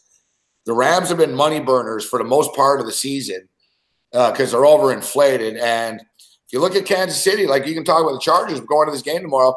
It's not like Kansas City are world beaters right now, man. Kansas City got all they can handle from the Raiders 2 weeks ago. Nearly lost that game, won by 3 points. Last week beat Baltimore by 3 points. And it should have lost, but Lamar Jackson fumbled the ball with like 30 seconds left. Like, it's not like the Chiefs are smoking teams either. This is what I'm saying about these good football teams, guys, that you can't judge them on what you're seeing now. Like, Andy Reid's not going to show his whole playbook even. Like, they're at a point now where they just want to get to the playoffs. Like, these games are almost, I hate to say they're meaningless, but it's getting to the point where they're meaningless almost. Fuck. Like, I think this is sort of the last hurrah for the Chargers. They'll throw the sink because they want to see if they can tie the Chiefs and see what happens after. But I'm telling you, you see it. The Saints have dialed things down. The Chiefs have dialed it down a bit. These teams that are like just the Rams, they're just sort of working on things, right? Somebody else brought it. Marshall Faulk brought it up. He said, right now, teams like this, when you're like this time of the year, you'll wonder, why did they just throw that screen pass? Or why did they do that? Maybe the coach is trying to fucking see if he can do it later down the road, bro. You know what I'm saying? Like, people wonder, why did Jared Goff just do that? Because McVay might have told them, listen, let's see if this works. Let's see if we can count on this play for real. And they're really tweaking. It's sort of like conference, Babano, I think the best way, it's like conference tournaments before the NCAA tournament, man. Some coaches don't care that they get bounced from those conference tournaments. Some want to play to win. Some of the others are like, whatever. You know what I mean? I don't even want to be here. I'd rather just practice. It's a different mindset. It's the same thing in the NFL here. Well, you'll find that out, especially in week 17. I mean, that's the ultimate week where there's different motivations and all kinds of different. No, it's already started now. Like, no, for some teams, yes, but every team is in that scenario. I mean, in the final week, so that's a totally different week. I don't know that in week 17. I'm talking now. Like, Marshall Faulk even said the Kansas City Chiefs were phasing Kareem Hunt out of the offense for the last month because they knew this was going to come. That the Chiefs knew that this was around the corner and they didn't want to be dependent on him. And it's funny because fantasy people were bitching before. How come they don't get the ball to Kareem Hunt more? Right? So they knew the old like when guys shit was going to hit the fan before everybody else did, obviously. Yeah, like when guys like you and me fucking think we know everything. Why does the team do this and they don't do that? We don't know shit, bro. You know what I mean? Yep. We don't know shit. Why aren't they getting the ball more? I remember myself. I remember watching on TV and the announcer said, I cannot believe that the GM traded this guy. Can't believe they traded this guy. Man, I don't know what the GM was thinking. And I have a friend in the room, and he told me, he said that the organization had to eat it that night when they were getting mocked for trading somebody. And they basically said the guy was selling coke in their room. He said the guy was providing cocaine to other players. And we warned him, and he didn't listen, and we got rid of him. Yet now every jackass in a sports bar is going to rip a GM saying, oh, that guy's an idiot, did this. Well, you didn't know that. You didn't know that, did you? You know what I mean? You didn't know that the guy was fucking dealing drugs in the room. So it's easy for us to, oh, why don't they run this? They did this. They did that. Like, you know, I learned that hanging out with Marshall Faulk. Trust me, man. Like, there's different sides of the room, Babano, and different sides of what's really going on in this world in the NFL. There's no question. With players behind the scenes, there's no clue. Like nobody had an idea that this was going on except the Chiefs and Kareem Hunt, you know, before the shit hit the fan with that. And it just goes to show you how quickly things can change. I know Teddy is someone that's on board with the belief and the thought process that Kareem Hunt's an irreplaceable piece. It's not plug and play. He always says, or he said many times about Kareem Hunt and the ability to replace him. I kind of agree with that because he's kind of a different kind of running back than Spencer Ware. You can do different things with him. I think he's a much better pass catcher than Spencer Ware, and that's probably an element they miss with him not being there. But Andy Reid is thinking, me personally, I like Kareem Hunt, but he's not Saquon Barkley. He's not Todd Gurley, but he has big playability. You know what I think the best way to, for my own personal opinion, what the best way to describe it with Kareem Hunt is over the course of a season, it hurts you not having Kareem Hunt. Right. But in this course of 3 games, I don't really think it matters. You know what I mean? And like Marshall brought up, their offense doesn't run through Kareem Hunt. Like their offense doesn't. Like who's the number one option on that offense now? Like where are they? Kelsey the ball to this guy, Tyreek Hill. Yeah, like it's Kelsey. Hill and Kelsey. Yep. You know, so it's Tyreek Hill, it's Kelsey, it's Mahomes, the star. Kareem Hunt was option number 4. Like Kareem Hunt wasn't. He's good, and if you notice, he was better last year. Like they phased him out this year. Like they knew. You know, I swear, I remember earlier, even myself, I was wondering, why don't they give the ball to Kareem Hunt more? And I was like, I guess, well, Andy Reid knew. The kid's his fucking psychopath. Fucking he gets into fights all the time. And he's probably going to get suspended. So we're not going to give him the fucking ball every play. Right? So it's funny, like when you know, but I think they can manage this. But the thing is, now Spencer Ware's hurt too. Now the Damian Harris guy comes in. Like, It's going to catch up to them eventually, but I don't think not having Kareem Hunt in the playoffs is like the difference for them. I think that Patrick Mahomes is the difference for them in the playoffs. I think it comes down to whether Mahomes chokes or not. Simple as that. I really do. Yes. I'll be honest, I've got a lot of respect for the Chiefs and Reid and everything that they've done this season, in spite of the fact their defense has been leaky at times, but I'm convinced of the fact that you take Patrick Mahomes off the football team, are they even a playoff team, let alone winning the division? That's a legitimate question. With the way he's played this year, that's the legitimate question to ask.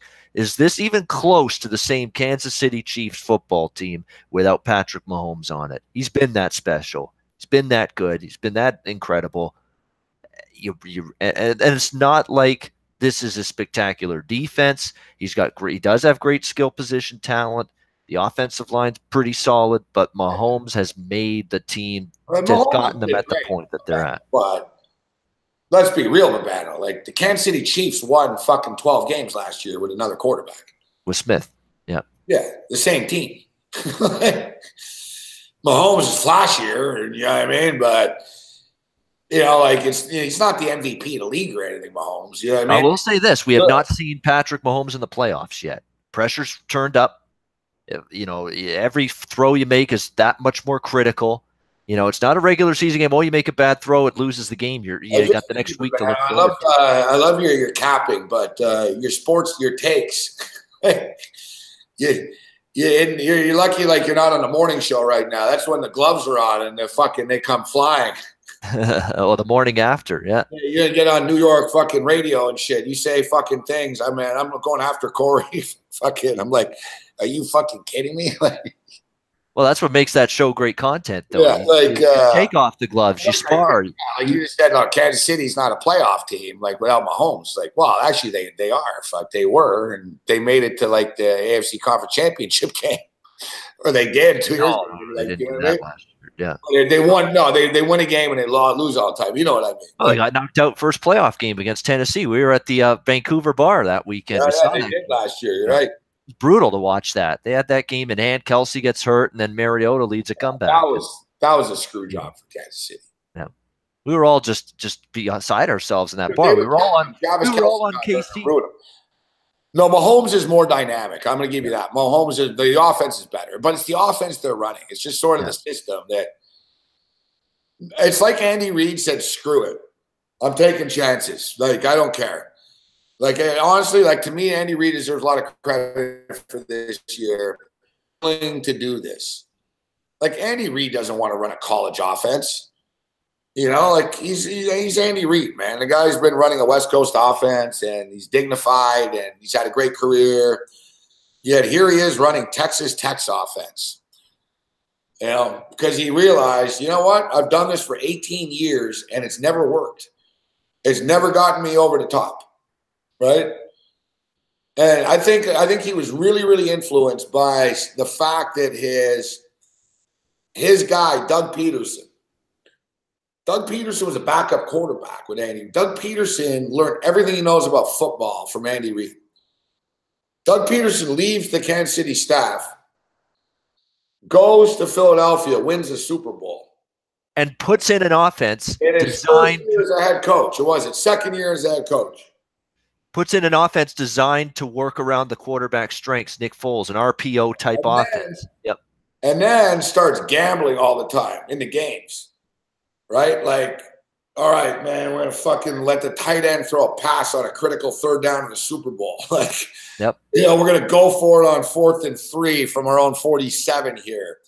Like, the end of the half last year against Minnesota and the NFC Conference Championship game. It's 14-7, close game, no blowout. Everything's good. It's calm. There's like 30 seconds left in the half, man. And Philadelphia had the ball on their own 17-yard line. And Minnesota were convinced. They're just going to fucking take it. They're just going to run the ball up the middle. And what did Philadelphia do, man? They threw a bomb to Jeffrey. He caught it for the touchdown. And or it's to Torrey Smith, whoever. I think it was Jeffrey, actually. And next thing you knew, it was 21-7, man, to change the game, send them to the Super Bowl. And then in the Super Bowl, they gambled. So I'm just stating, Andy Reid, and Andy Reid was always pretty conservative over the years, man. And very Bill O'Brien. Like, I think, Andy Reid saw his buddy fucking rolling the dice, taking a chance, and winning the Super Bowl. And I think he said, you know what? Let's just open things up and see what happens. Let's have some fun with this. And, hey, the results are there. Kansas City have a legitimate chance of going to the Super Bowl. They really do. They sure do, because there's no great dominant team in the AFC. Not a one. Not a one. There's no reason they can't. I mean, New England, there's no reason to be scared of that defense this year. When they're on the road and giving up yards and bunches through the air, on the ground to the Miami frickin' Dolphins like they did last week, that's a problem. That's not a team you can trust. Pittsburgh, it goes without saying, you can't trust them. Nope. You're seeing them melt down here late in the season. LA Chargers have playoff demons they've got to shake if they get in. Houston Texans, you buying them to go on a run? That's the team I trust the most, to be honest. It's crazy. Well, wow. I still got issues with. I know they've had a tremendous run. I trust them to go on a run. Yeah, they just won 9 games in a row. So I do think they can go on a run. I just watched them win 9 in a row. I just don't believe it in the playoffs from them. Not with that coach. I like Watson a lot. I do believe in Watson. I don't believe in the guy that's standing there on the sideline for them. And their defense still can be susceptible to the pass. You saw that secondary. It got picked apart by Luck last week in the Colts. I mean, that is not a great secondary. If they don't get a pass rush from Watt and Clowney and Merciless and that defensive front, there's plays to be made against that secondary because their coverage downfield's not great. Yeah, I'll disagree on it. I'll disagree. Like, that's the whole thing. So what? They lost one game, so now they suck because the Colts moved the ball. Like, and oh my God, Andrew Luck. They scored 24 points, Babano, the Colts. Yeah, but the Browns moved the ball too the last week. 44. They scored 24 points. Yeah. No. I like their front seven. Their defensive front's good. I just think if they don't get a pass rush, it's moot point. But if they don't get a pass rush, the quarterback, and a good quarterback, I mean, not Blake Bortles or someone that can't play, I'm talking about a good quarterback, is going to be able to make some throws against them. And we saw it last week. They're still a good team. They're still a dangerous team because they got Watson and they got Hopkins, and now they have a legit number 2 receiver to complement Hopkins and Thomas. That's a dangerous football team, Houston. But in the postseason with Bill fucking O'Brien at the helm, I got to see it before I believe it with them. Yeah. So, well, what do you do then? You only pick a team that's won a Super Bowl? No, I still think Kansas City's the team I'd have to go with coming out of the AFC right now, even in spite of the issues.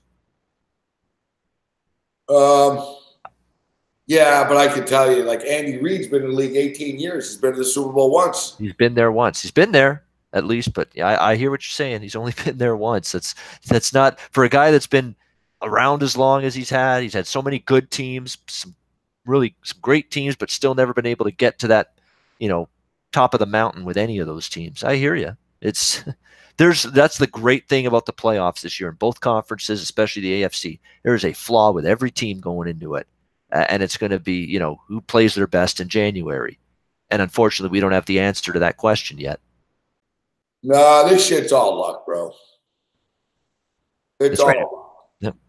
Like, people want to, like, break it down. Oh, this and that. And, oh, this happens in this team and that. Like, people don't know shit.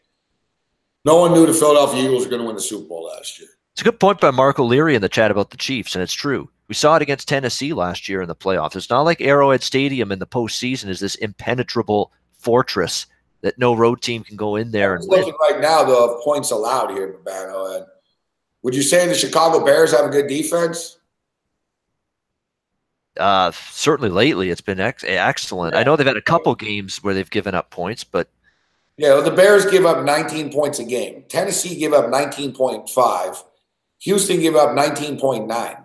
They're the 5th fucking best defense in points allowed in the NFL. But here's the but, though. Look at the schedule. Look at the weak offenses. I know. Their schedule hasn't been a killer schedule. No. You know what I mean? One thing with Houston, they're not a shit defense. They're not a shit defense. I just don't think they're quite. But they've been great. Well, no, they're not a shit defense. They're ranked 5th in the NFL. Like, no. I mean, Baltimore gave up 18.5 points per game. Dallas gave up 18.9. Chicago gave up 19. Tennessee 19.5. Houston 19.9.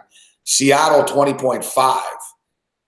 Chargers 20.8. You see, like, Houston's defense is fucking good. Their secondary, might be their weakness of it, but yeah, you're not going to have, their defensive line, they have so many superstars on their line. They're not going to have stars everywhere, right? Here's my thoughts on the Houston's defense. They're a good defense. They have a great line. I think they have an average secondary. That's the way I look at it. With that great line, average secondary. With the Houston Texans. The bottom line with Houston is they're a good defense. If they want to show me they're up with some numbers, I'm looking right now. If they want to show me they're a great defense, beat a Big Ben in the playoffs, beat a Patrick Mahomes in the playoffs, beat a Tom Brady in the playoffs. Then you can tell me you're a great defense. That's what I'm looking for out of the Houston Texans. Till then, they're a good defense in my mind. I'm done with the bad takes. Babano's bad take of the night. Wait till they beat these teams in the playoffs and they prove they have a good defense. Like you sound like Jason Witten. I don't even know what that means. So what? So J.J. Watt's not good unless he beats Tom Brady in the playoffs? The line's great. I don't think the secondary is all that special.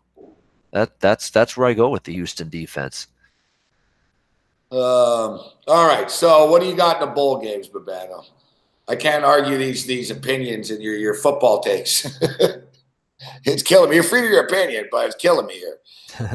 That's right. That's why they're opinions. Everybody's got them. Captain cliche. Like I said, you're like fucking. Until they win a Super Bowl, I can't believe in them. It's like it's kind of well, I guess so. Like I guess you don't believe in anyone then until they win a Super Bowl, right?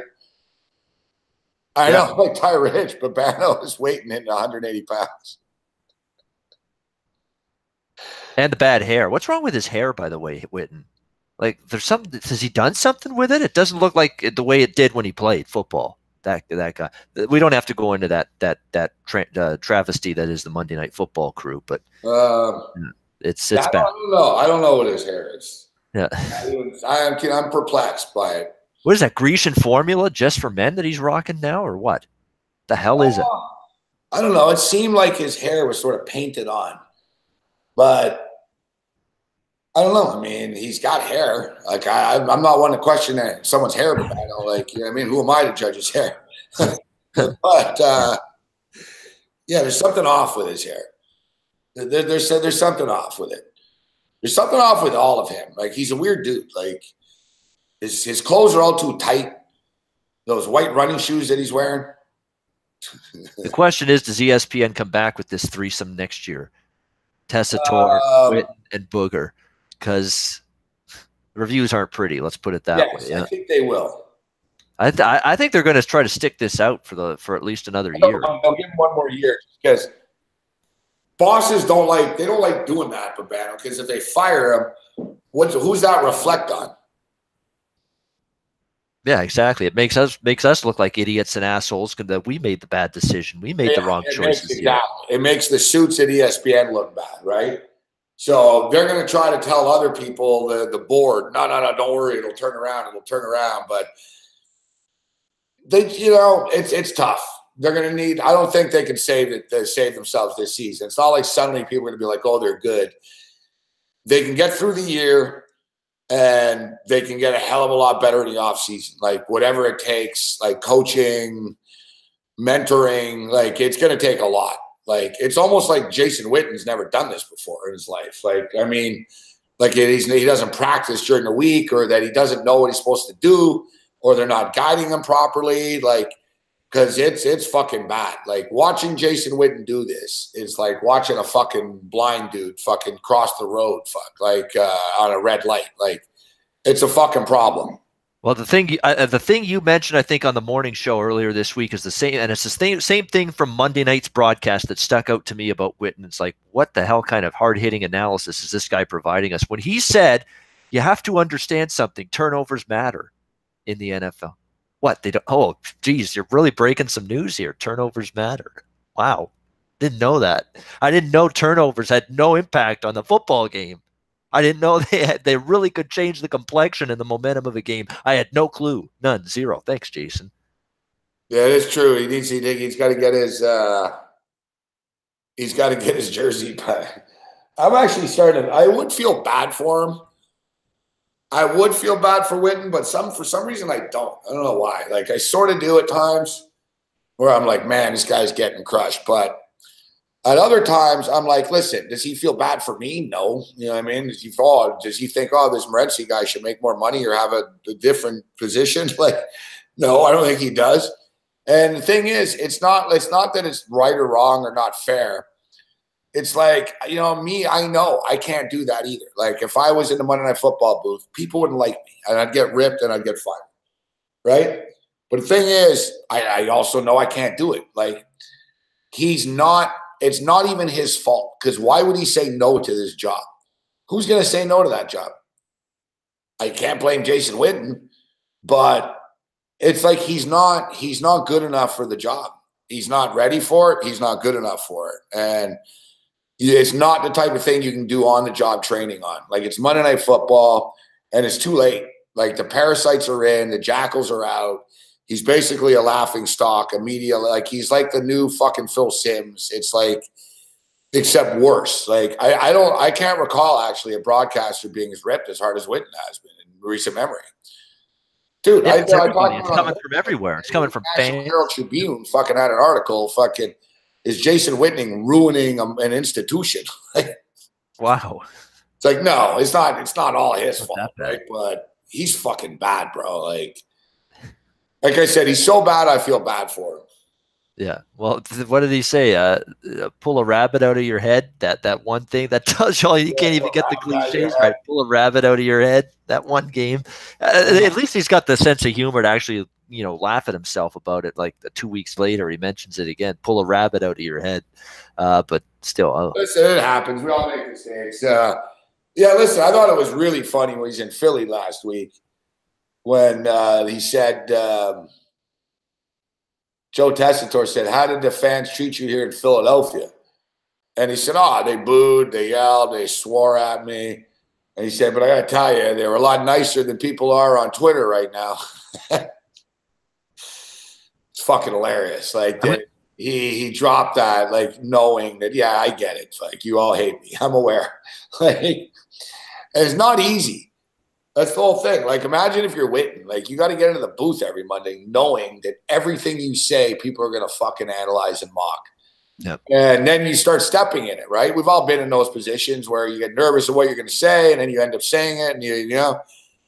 But anyways, enough about Witten. All right, so before we get you out of here. One last thing I'm going to mention about Joe Tessitore. This is my little sticking point with him the other night. Joe, I understand you do boxing on the side. That's your second role with ESPN. I don't need to hear every 4 minutes the other night about Lomachenko and the big fight and the boxing matches that you do for ESPN. Does Jim Nance during the NFL games with Romo say, "Boy, the Masters on Sunday, such a great event. It was great being there"? Does Joe Buck, when he's doing football with Aikman, say, "Oh, that baseball game or that World Series game last night was fantastic"? Go on and on about it for 2 minutes? No, but here's Tessitore saying the boxing, for waxing poetic about the boxing match he was at last weekend in New York for 2 minutes straight during the football game. And he did it multiple times. Enough, Joe. We get it. It's your second role at ESPN. You do some boxing as well. We get it. You don't need to talk about it for 5 minutes during the game. Please. Yeah, Tessitore's in tough too. And I'm not a big Tessitore fan. I used to not dislike him, but Tessitore's in tough now because he's rattled. Like it rubs off. You know what I'm saying? Like if Joe Tessitore is working with Steve Young and Jerry Wright or whatever, like if he's working or Deion Sanders or something, if he's working with Michael Irvin or more experienced broadcasters and more entertaining guys, he'd be better off. But like Tessitore now is getting dragged into this. Like he's getting sucked into this sort of banal conversation. And listen, he's not helping with his yelling and shit, Tessitore. Like he's all over the place. Like, oh yeah, it's a shit show. Truly is. It's remarkable. They had best intentions put possible is what they're thinking ESPN with these three together, and what's come out is no. But the thing is, you can't take three guys. Like, there's no chemistry with them either. Like, you can't just take these guys and expect them. Like, oh, let's just take Joe Tessitore, who's never met Jason Witten before, and who doesn't know Booger McFarland. You know what I mean? It's like, I'm not saying you all have to be buddies, but it was just a weird dynamic. Like, you took three guys that have never done it before and put them together. It's not like Jason Witten's dropped in a booth and they're like, the other two guys are like, we got your back here, bro. Just talk a bit here and we're going to ease you in here. You know what I mean? Jason Witten's the lead analyst. Yeah, you know what I mean? That's the thing. He's miscast. Like I said, if Jason Witten was on the CBS team and he was doing the fucking Tampa Bay Buccaneer Cleveland Brown games, no one would give a shit. All right? No one would care. He can make mistakes for a few years. No one would care. It'd be fine. You know, like, but that's what they sound like. They sound like the team four. You know, they're getting the worst game of the week type thing. And it's like I said, like Spiro Ditas is better than these guys. Like, there's a million guys that are better than these guys. Like, it's kind of a joke that they're a Monday Night Football crew. That's the thing. That's why people are mean to them, because it's a crown jewel. It's like, yeah, I don't want to be an asshole to you, Witten, and Tessitore and Booger, and another thing is Booger's getting talked about like he's fucking Lawrence Taylor and he's some great fucking like legend here. And it's only because he's next to these two idiots. It's true. Like Booger McFarland's average. It's like he doesn't bring anything special to the table. And suddenly people, oh, but Booger's great. It's like, no, Booger's not great.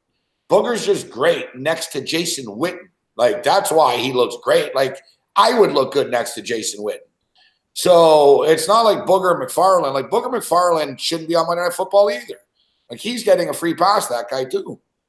Yeah, I don't mind him, but yeah, I hear what you mean. He's not like an A-level analyst or anything like that, but yeah, he gets a little shine on him because of how bad things have been with Witten. I hear you there. No, I no, hear you. I You like, know what? Another problem with them too, Gabe, is they always try to talk over one another. Those three guys throughout the game. Everybody feels the need to talk in between every play. Joe, that's a good Jason, point. Booger, let the game breathe for a second, just for a little bit. That's the ESPN angle where they don't want silence, but you're right. It never breathes the game. You're right. It's constant and it's tough. Fucking have Booger on the sidelines, so he's not in the booth, so they cut each other off often. It's gonna happen. Like it takes a long time for that. Like even me and Cam have good chemistry, and we still do it sometimes, like because we're not in the same room, can't see each other, right? But you can sort of feel it out, like when you have good chemistry with someone. That's what I was saying. Like they don't know each other, so they're sort of. It's tough. It's not the end of the world. I mean, no one's dying. You know what I mean?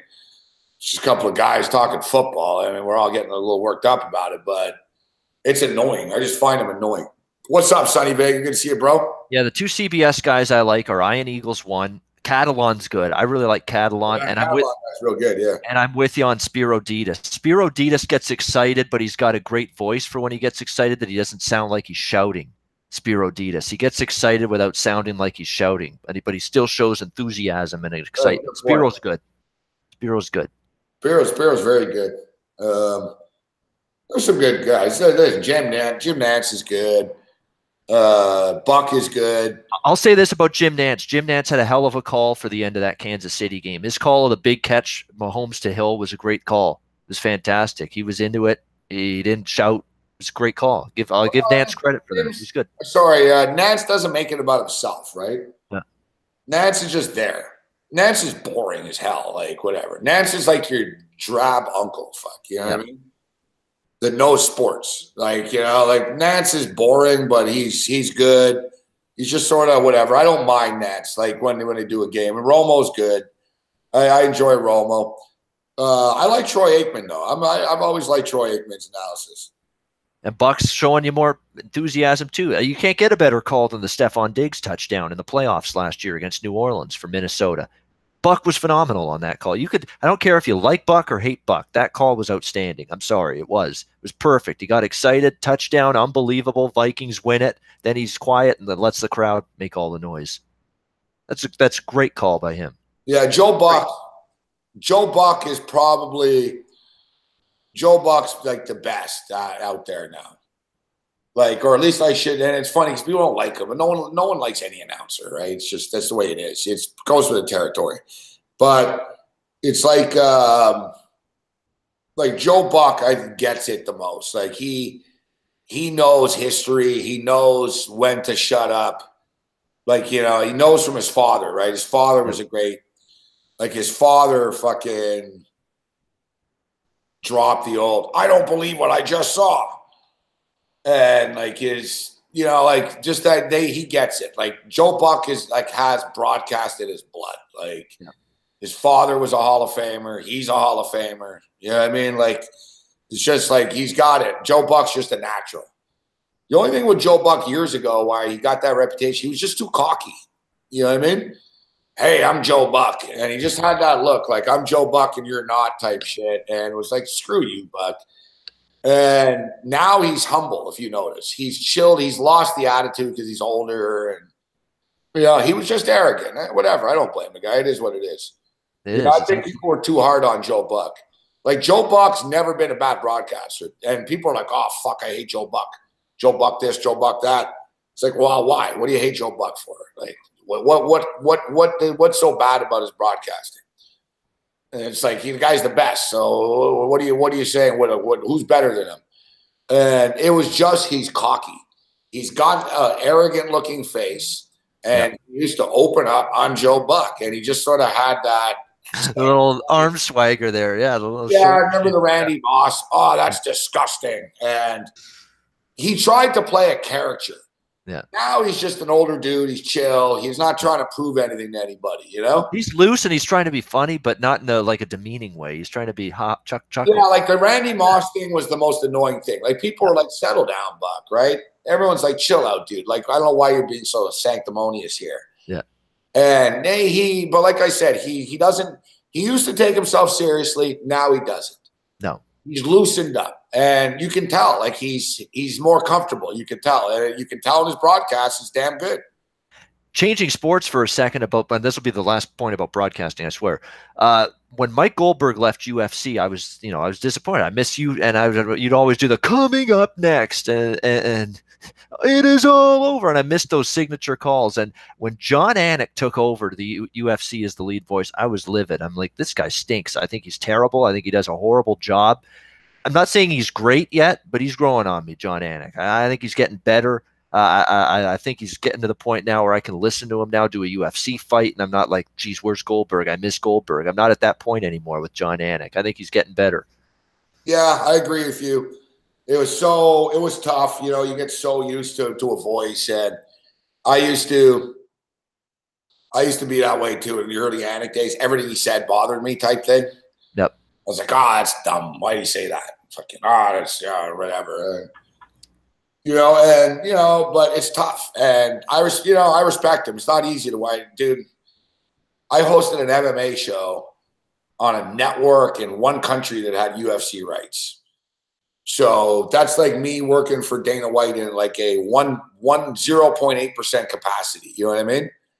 And it was like a pain in the ass, bro. Like the UFC got in my fucking face. They did this, they did that. Like it was like they were all over me. Like I can't imagine what it's like being John Anik. Like I asked him when I interviewed him that recently, and I asked him. I said, "Is Dana White is it like overbearing? Like does Dana call you and threaten you and don't say this, don't say that?" And he goes, "No, he really doesn't." He goes, "He gave me a list of things, sort of do's and don'ts," and he said, "But for the most part," he goes, "I really don't speak to Dana White. So I would just picture Dana White calling you after, don't fucking say that. Don't do this. Don't do that." Like Cam did the wrestling on the Score and like just the after show even, right? So with Jackie Redmond. And so Monday Night Raw would finish and he'd come on after. And dude, it was nuts, man. Like the WWE has like a list of like 100 words that you can't use. Like you can't say blood. Don't say war. It's not a feud, it's a rivalry. And they're dead serious. Like I will ask Cam about it tomorrow, man. Like Cam said a couple of words. Cam kept saying this word and they kept getting pissed. And then finally, like they told him, "Listen, you're fired." Fucking poor Cam. Poor Cam always getting shit on. Like, you can't say blood, you can't say this, you can't say that. Cam said something about someone's character, man, and basically that was it. It's like, all right, get him off the show. Like, dude, it's like they're watching every word you say. You know what I mean? Like, that's why I know it's like, dude, you're gonna put me on one of these networks. Like, I'm not gonna last. Like, I'm gonna get fucking pulled. And it happened with Cam. I remember like laughing. Fucking, I told Cam, I said, "Good for you," because I wasn't even on the Score then when Cam got that. I said, "Good for you, Cam." I said, "It's a fucking good gig. You're doing that wrestling show." And he goes, he goes, "I won't last." He goes, "They're on me." He goes, "I keep fucking violating their language." It wasn't swearing, but like I said, he didn't like conform to like their language. Like you can't use certain words and shit. And he kept doing it and it really pissed him off. Wow, that's a bit. So you're saying you can't say blood on a wrestling program? Is that why Jim Ross said Crimson Mask all the time? War. Yeah. Like stuff like that. Like he said, "Oh, what a war." And they were like, "No, you can't say war." They're like, he said blood. I don't know. He said fucking fight once. I don't know. Like, I'll get Cam to say it. It's basically just sort of word association and little word games, but they get fucking pissed about it. Like they were real serious. Like there was like I think there was the feud thing they were really mad about. Like basically like I guess they tell you like 20 times. They were like, "Listen, we told you 20 times to stop saying that." And Cam didn't. No, because I remember watching WWE in the 90s and early 2000s. JR and Lawler were doing most of the Raw shows, and JR would always say the Crimson Mask when someone's bleeding profusely in the ring. Say the Crimson Mask all over his face. Can't you say blood? Maybe No, that's why now. Yeah. he's good. Yeah, no. Well, see, JR knows the rules, right? Yeah, exactly. Yeah. JR is a good broadcaster. That's Yeah. been around, so he'll think, all right, Crimson Mask. Yeah. He'll come up with stuff. That's great. Like, Look, thinking back on it, I never once heard him say blood. Now I know why. Holy shit. Can't yeah, if say you think about it, yeah, there's certain when you know these things, you're like, yeah, they never do say that, do they? it's one of those no-no words. Yeah. Yeah, like, well, same thing, like you'll never see blood on the ring in the WWE either. Yep. So whenever there's blood, they rip the fucking the mat off, and there's another one underneath. Like Vince does not want blood on television. Like they don't want it. So they don't leave it. And the UFC will do it as well, but only on Fox. Yeah, So, pay-per-views, they'll let the octagon stay like stained in blood. They want the blood on the mat, the pay-per-view. They like it. And Fox doesn't. Like Fox didn't want blood on the mat. So they're like, all right, fuck. So after the fight, basically, if there's blood, they rip it, and there's like another one right underneath it. Yeah, it's nuts. Like just little things like that I'm always fascinated by the banner. Like, the scene behind the scenes. You know what I mean? The little things like that. Like people think they never realize that. I never do see blood. Yeah, well, there's a reason. Because they fucking. Oh, yeah.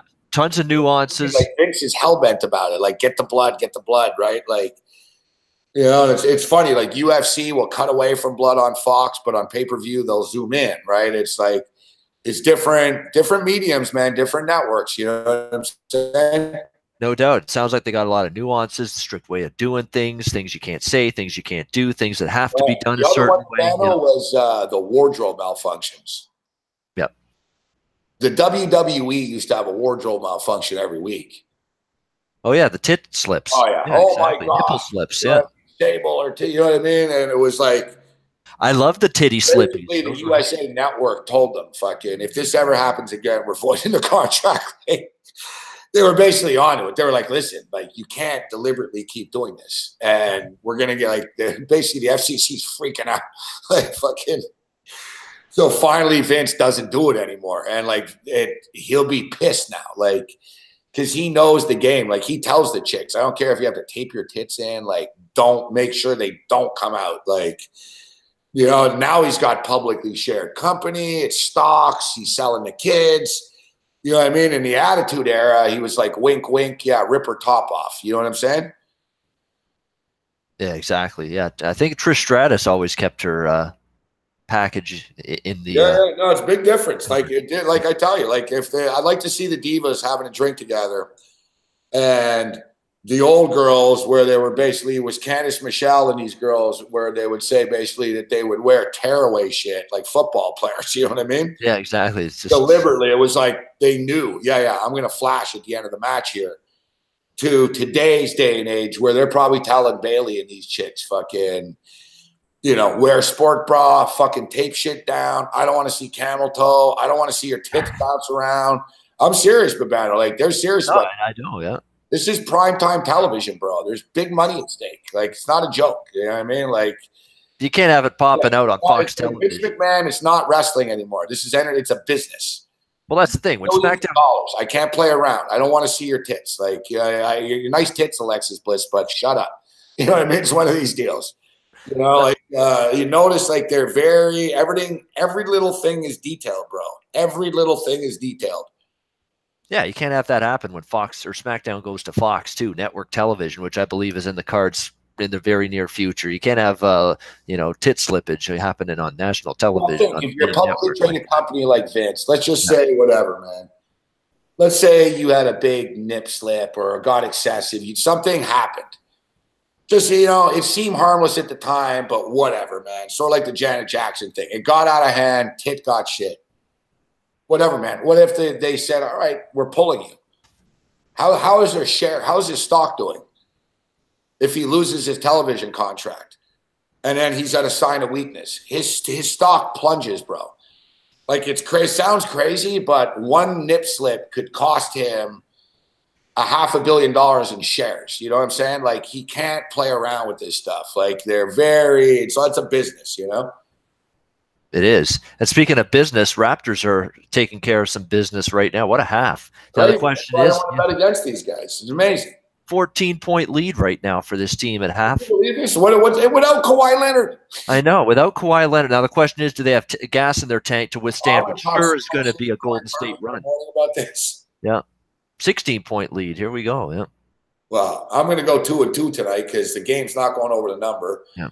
And Oregon and San Diego ain't going over. Fuck, is it ever low scoring? What a half for this team on a back-to-back on the road. Now, the question is, Golden State's going to make that push. They're going to make that run. Have they given themselves enough leeway to withstand it? I know the Raptors did their part for my total. They put up 57 points. Golden State 41. Golden State puts up 54 right now. Whatever. We're at you know what I mean? We're at 111 points. We're sort of going on, and we're into the 220s. 41 points from the Warriors only, and they're full strength.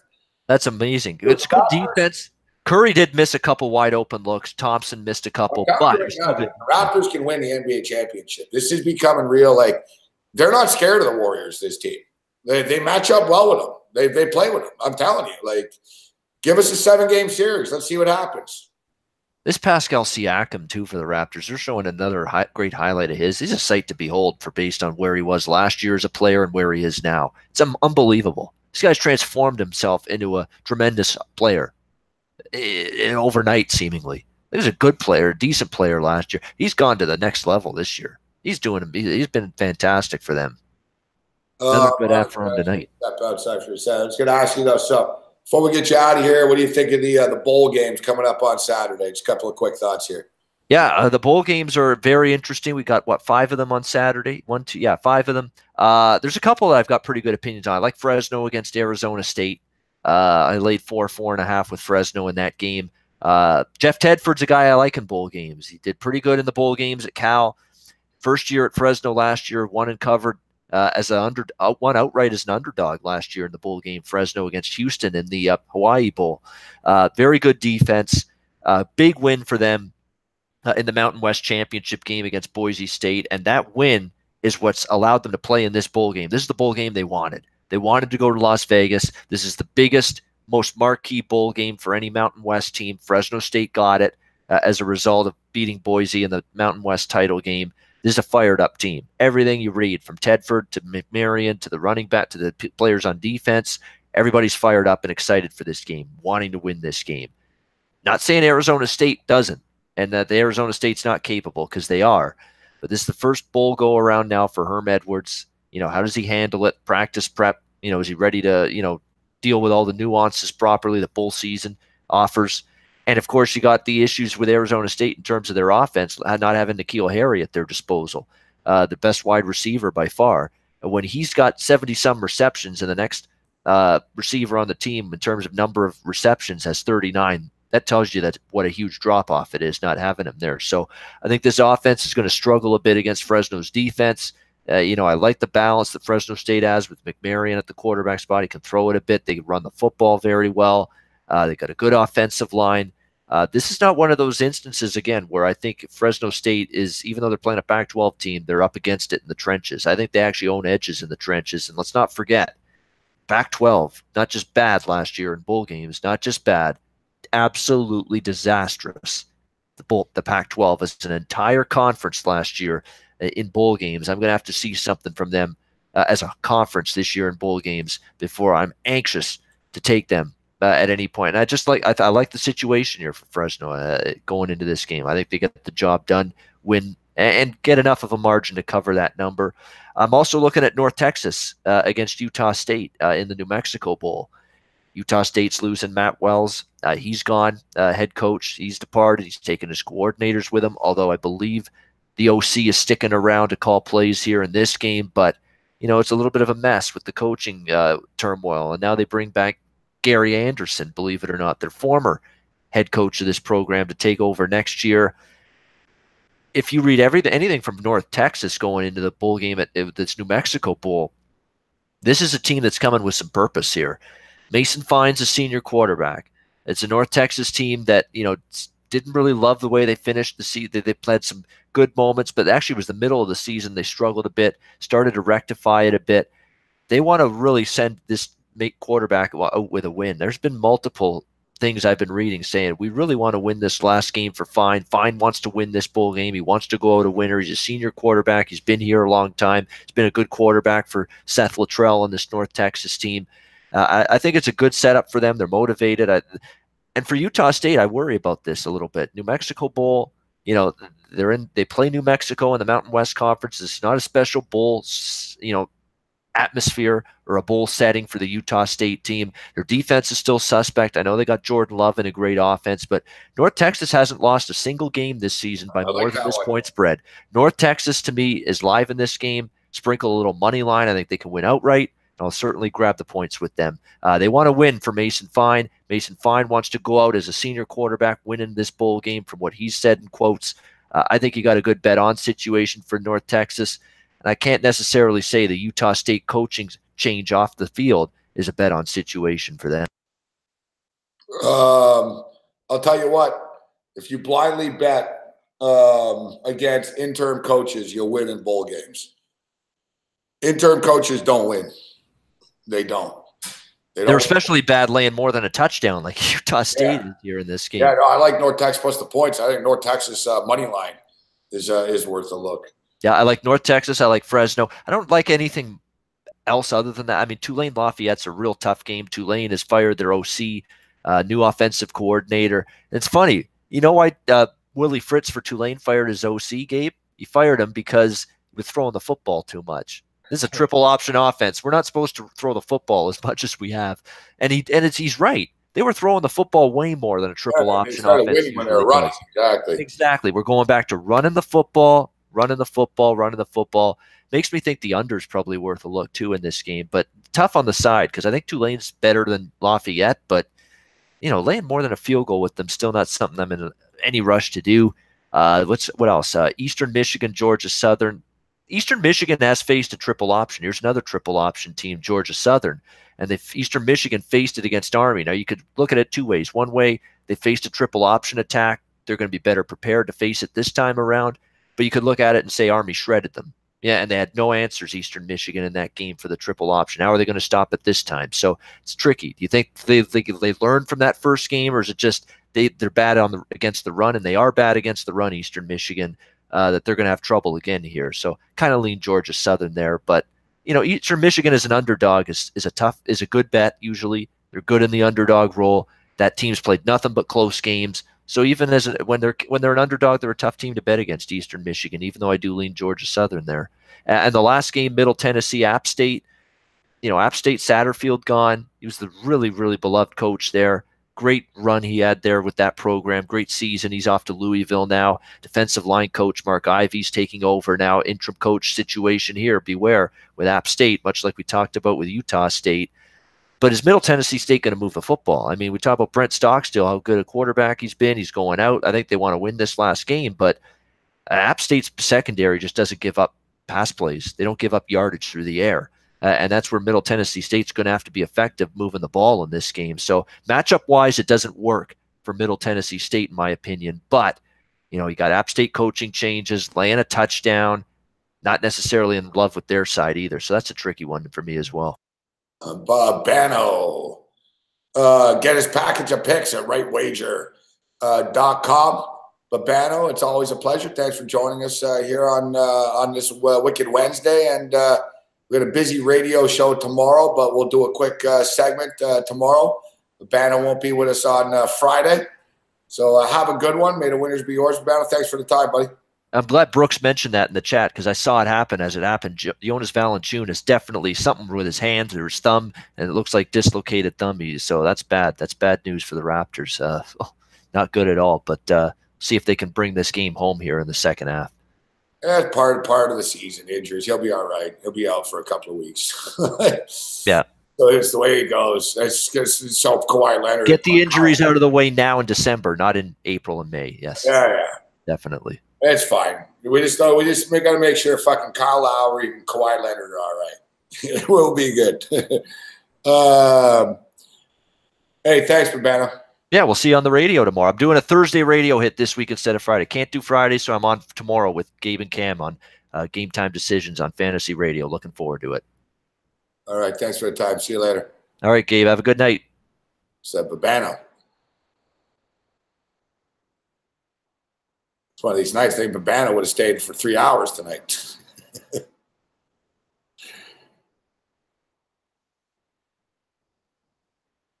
Babano's the best. All right. Thanks, Babano.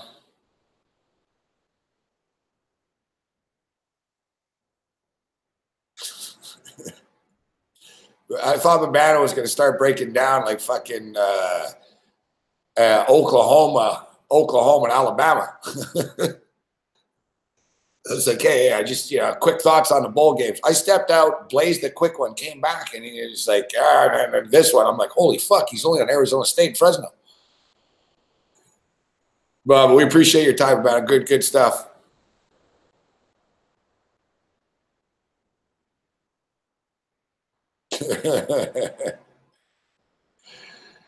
All right, so I got to get out of here myself, guys. We've been going too long here on this show. It's supposed to be ending at 11:15. We keep going late. I appreciate your patronage. I try to give you the best bang for the buck. And hey, listen, I'm all right now. I don't mind wrapping it up, but I've had a long day today. Tomorrow night we got a big football game, the Chargers and the Chiefs, and the weather's starting to freak me out a little bit. I'm going to check it in the morning. It's a weird game. All these games are weird, guys. Like, don't load up on any specific game. Go, oh, fuck, this is the one. You know what I mean? I got to go to the sports book tomorrow. I haven't been in a little while. I haven't been since last Thursday. Or what Thursday was it? 2 Thursdays. I have my tickets here still. It's been a little while. I have these tickets here. What game was it? It was when the New Orleans Saints lost to the Dallas Cowboys. Thanksgiving. Not Thanksgiving. The week after, whatever.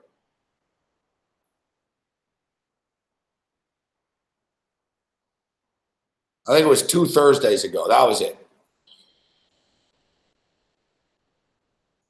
Last Thursday, whenever the hell it was. I'm confused. What's the date? It'll say. The 29th. The 29th. Yeah, so it's essentially been 2 weeks. Yeah, I'm going to go to the book tomorrow. I'm going to cash these tickets.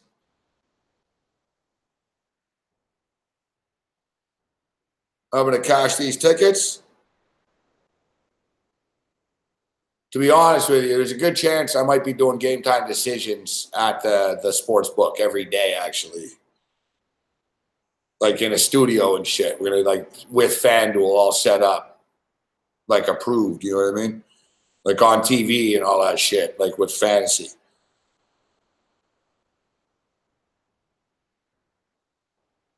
Which is just more traveling for me. It's kind of a pain in the ass, to be honest, but at least I'll be able to get my bets in every day.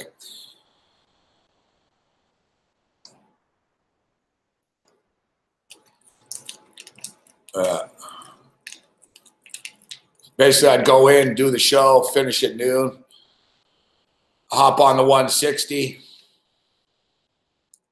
go out to the book, hang out there, fucking do the show from 4 to 7 there, and then come home after. Not bad. Like I said, it'd be good. It'd be easier to get my bets in and stuff.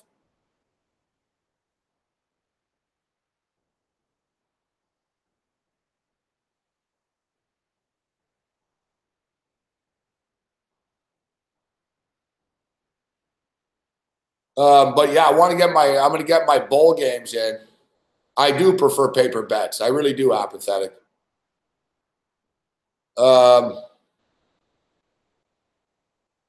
Man, the fucking the bus broke down the other day coming back with Corey. Corey said the 160 was late. He said it took like an hour or something late. They got there. Corey was stuck there, and then the bus, he took it, and it broke down. I didn't remember Corey told the story the other night. Corey's been going a lot. And Corey the other night, he went there and the bus never showed up. Like, remember Corey told the story, he had to pay someone $50 to drive him back. There's a guy that hangs out in the parking lot. He'll drive you if he's a driver type thing. The guy's hanging around. I didn't know that, but now I know. I guess if you go up to the guy, there's a van there, whatever, he'll drive you fucking for money. So, yeah, I guess the guy can hook you up with a lot of things. God knows, man. That book is getting sketchier and sketchier every day, it seems. But anyways, I got to get out of here. Hey, listen, it looks like we're going to go 2-2 tonight. It sucks, man. I was hoping to just fucking go 1-1 tonight and go 3-1 on a day would be nice. The end-game total in this San Diego-Oregon game, there's only 3 minutes left. The end-game total is 126. We need 139. It's not happening. It's a shitty fucking game. 58-53. It's bullshit. And same bullshit here in this other game. Golden State Warriors. And look at this. Sacramento and Minnesota are going way over it. Fuck. Their total's 244. I should have bet on that game. Listen, I honestly did not expect the Golden State Warriors to only score 41 points in the first half. Thank God I didn't bet against the Raptors. Raptors played last night. They don't even have Kawhi Leonard. And they're still killing these guys. It's crazy. They lost JV, and they're still killing. I don't know. Golden State could come back, but we're not getting the over 227.5. Hey, whatever. We go 2-2. We'll have some winners tomorrow. I feel like I'm back in a groove, and I'm going to put in my bowl picks tomorrow, actually. I pretty much know what I'm going to be taking Saturday anyway, so. And plus, I can still play a little bit online, but I want to take care of this shit. I am betting North Texas on the money line. North Texas plus the points. I like Eastern Michigan versus Georgia Southern. I agree with Bano on that one. I disagree on Arizona State and Fresno State. I'm leaning with Arizona State. I don't love it, but I'm leaning with it. The Middle Tennessee State App State game, I don't have to bet every bowl game. I'm not going to bet that one. I'll bet it maybe online here when we're on Saturday night, but I'm not it's not like, oh yeah, I got to get in on it.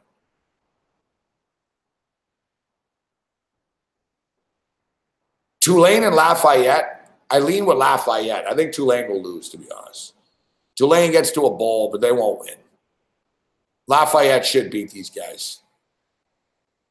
Tulane's like the public team, but I think Lafayette will probably beat them. I'll have a smaller play on Lafayette. I like North Texas to hang around a lot. I think they could win, too. Utah State are good, but they lost their coach, their head coach, their offensive coordinator, defensive coordinator. It's going to catch up. It just does. It sucks for the kids, but it fucks them over. You can have some guy looking around, doesn't know what to do, timeout. And, you know what I mean? Interim coaches never win bowl games. Arizona State and Fresno State. Pulling with Herm Edwards here, getting a 4.5. Eastern Michigan will beat Georgia Southern. That's a Sun Belt versus MAC. Eastern Michigan are pretty good. Georgia Southern have a better record, but Eastern Michigan are probably a better team than they are. But we'll be around tomorrow. We got to get out of here. God bless you guys. Thank you for tuning in.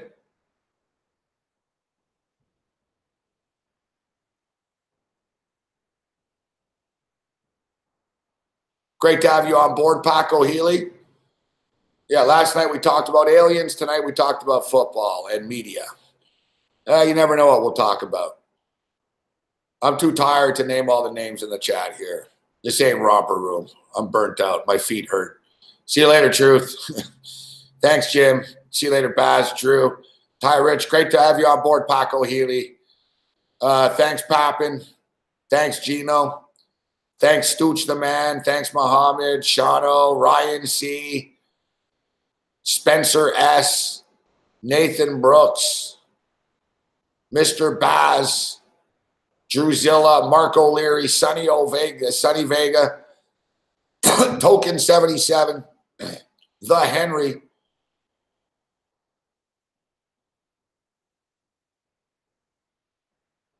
And that seems to be everybody in the chat right now. Jazz is AWOL. Hey, see you later, Paul. There you are. See you later, Ty Rich. Other than that, see you later, Truth. Other than that, You're on your own. Later.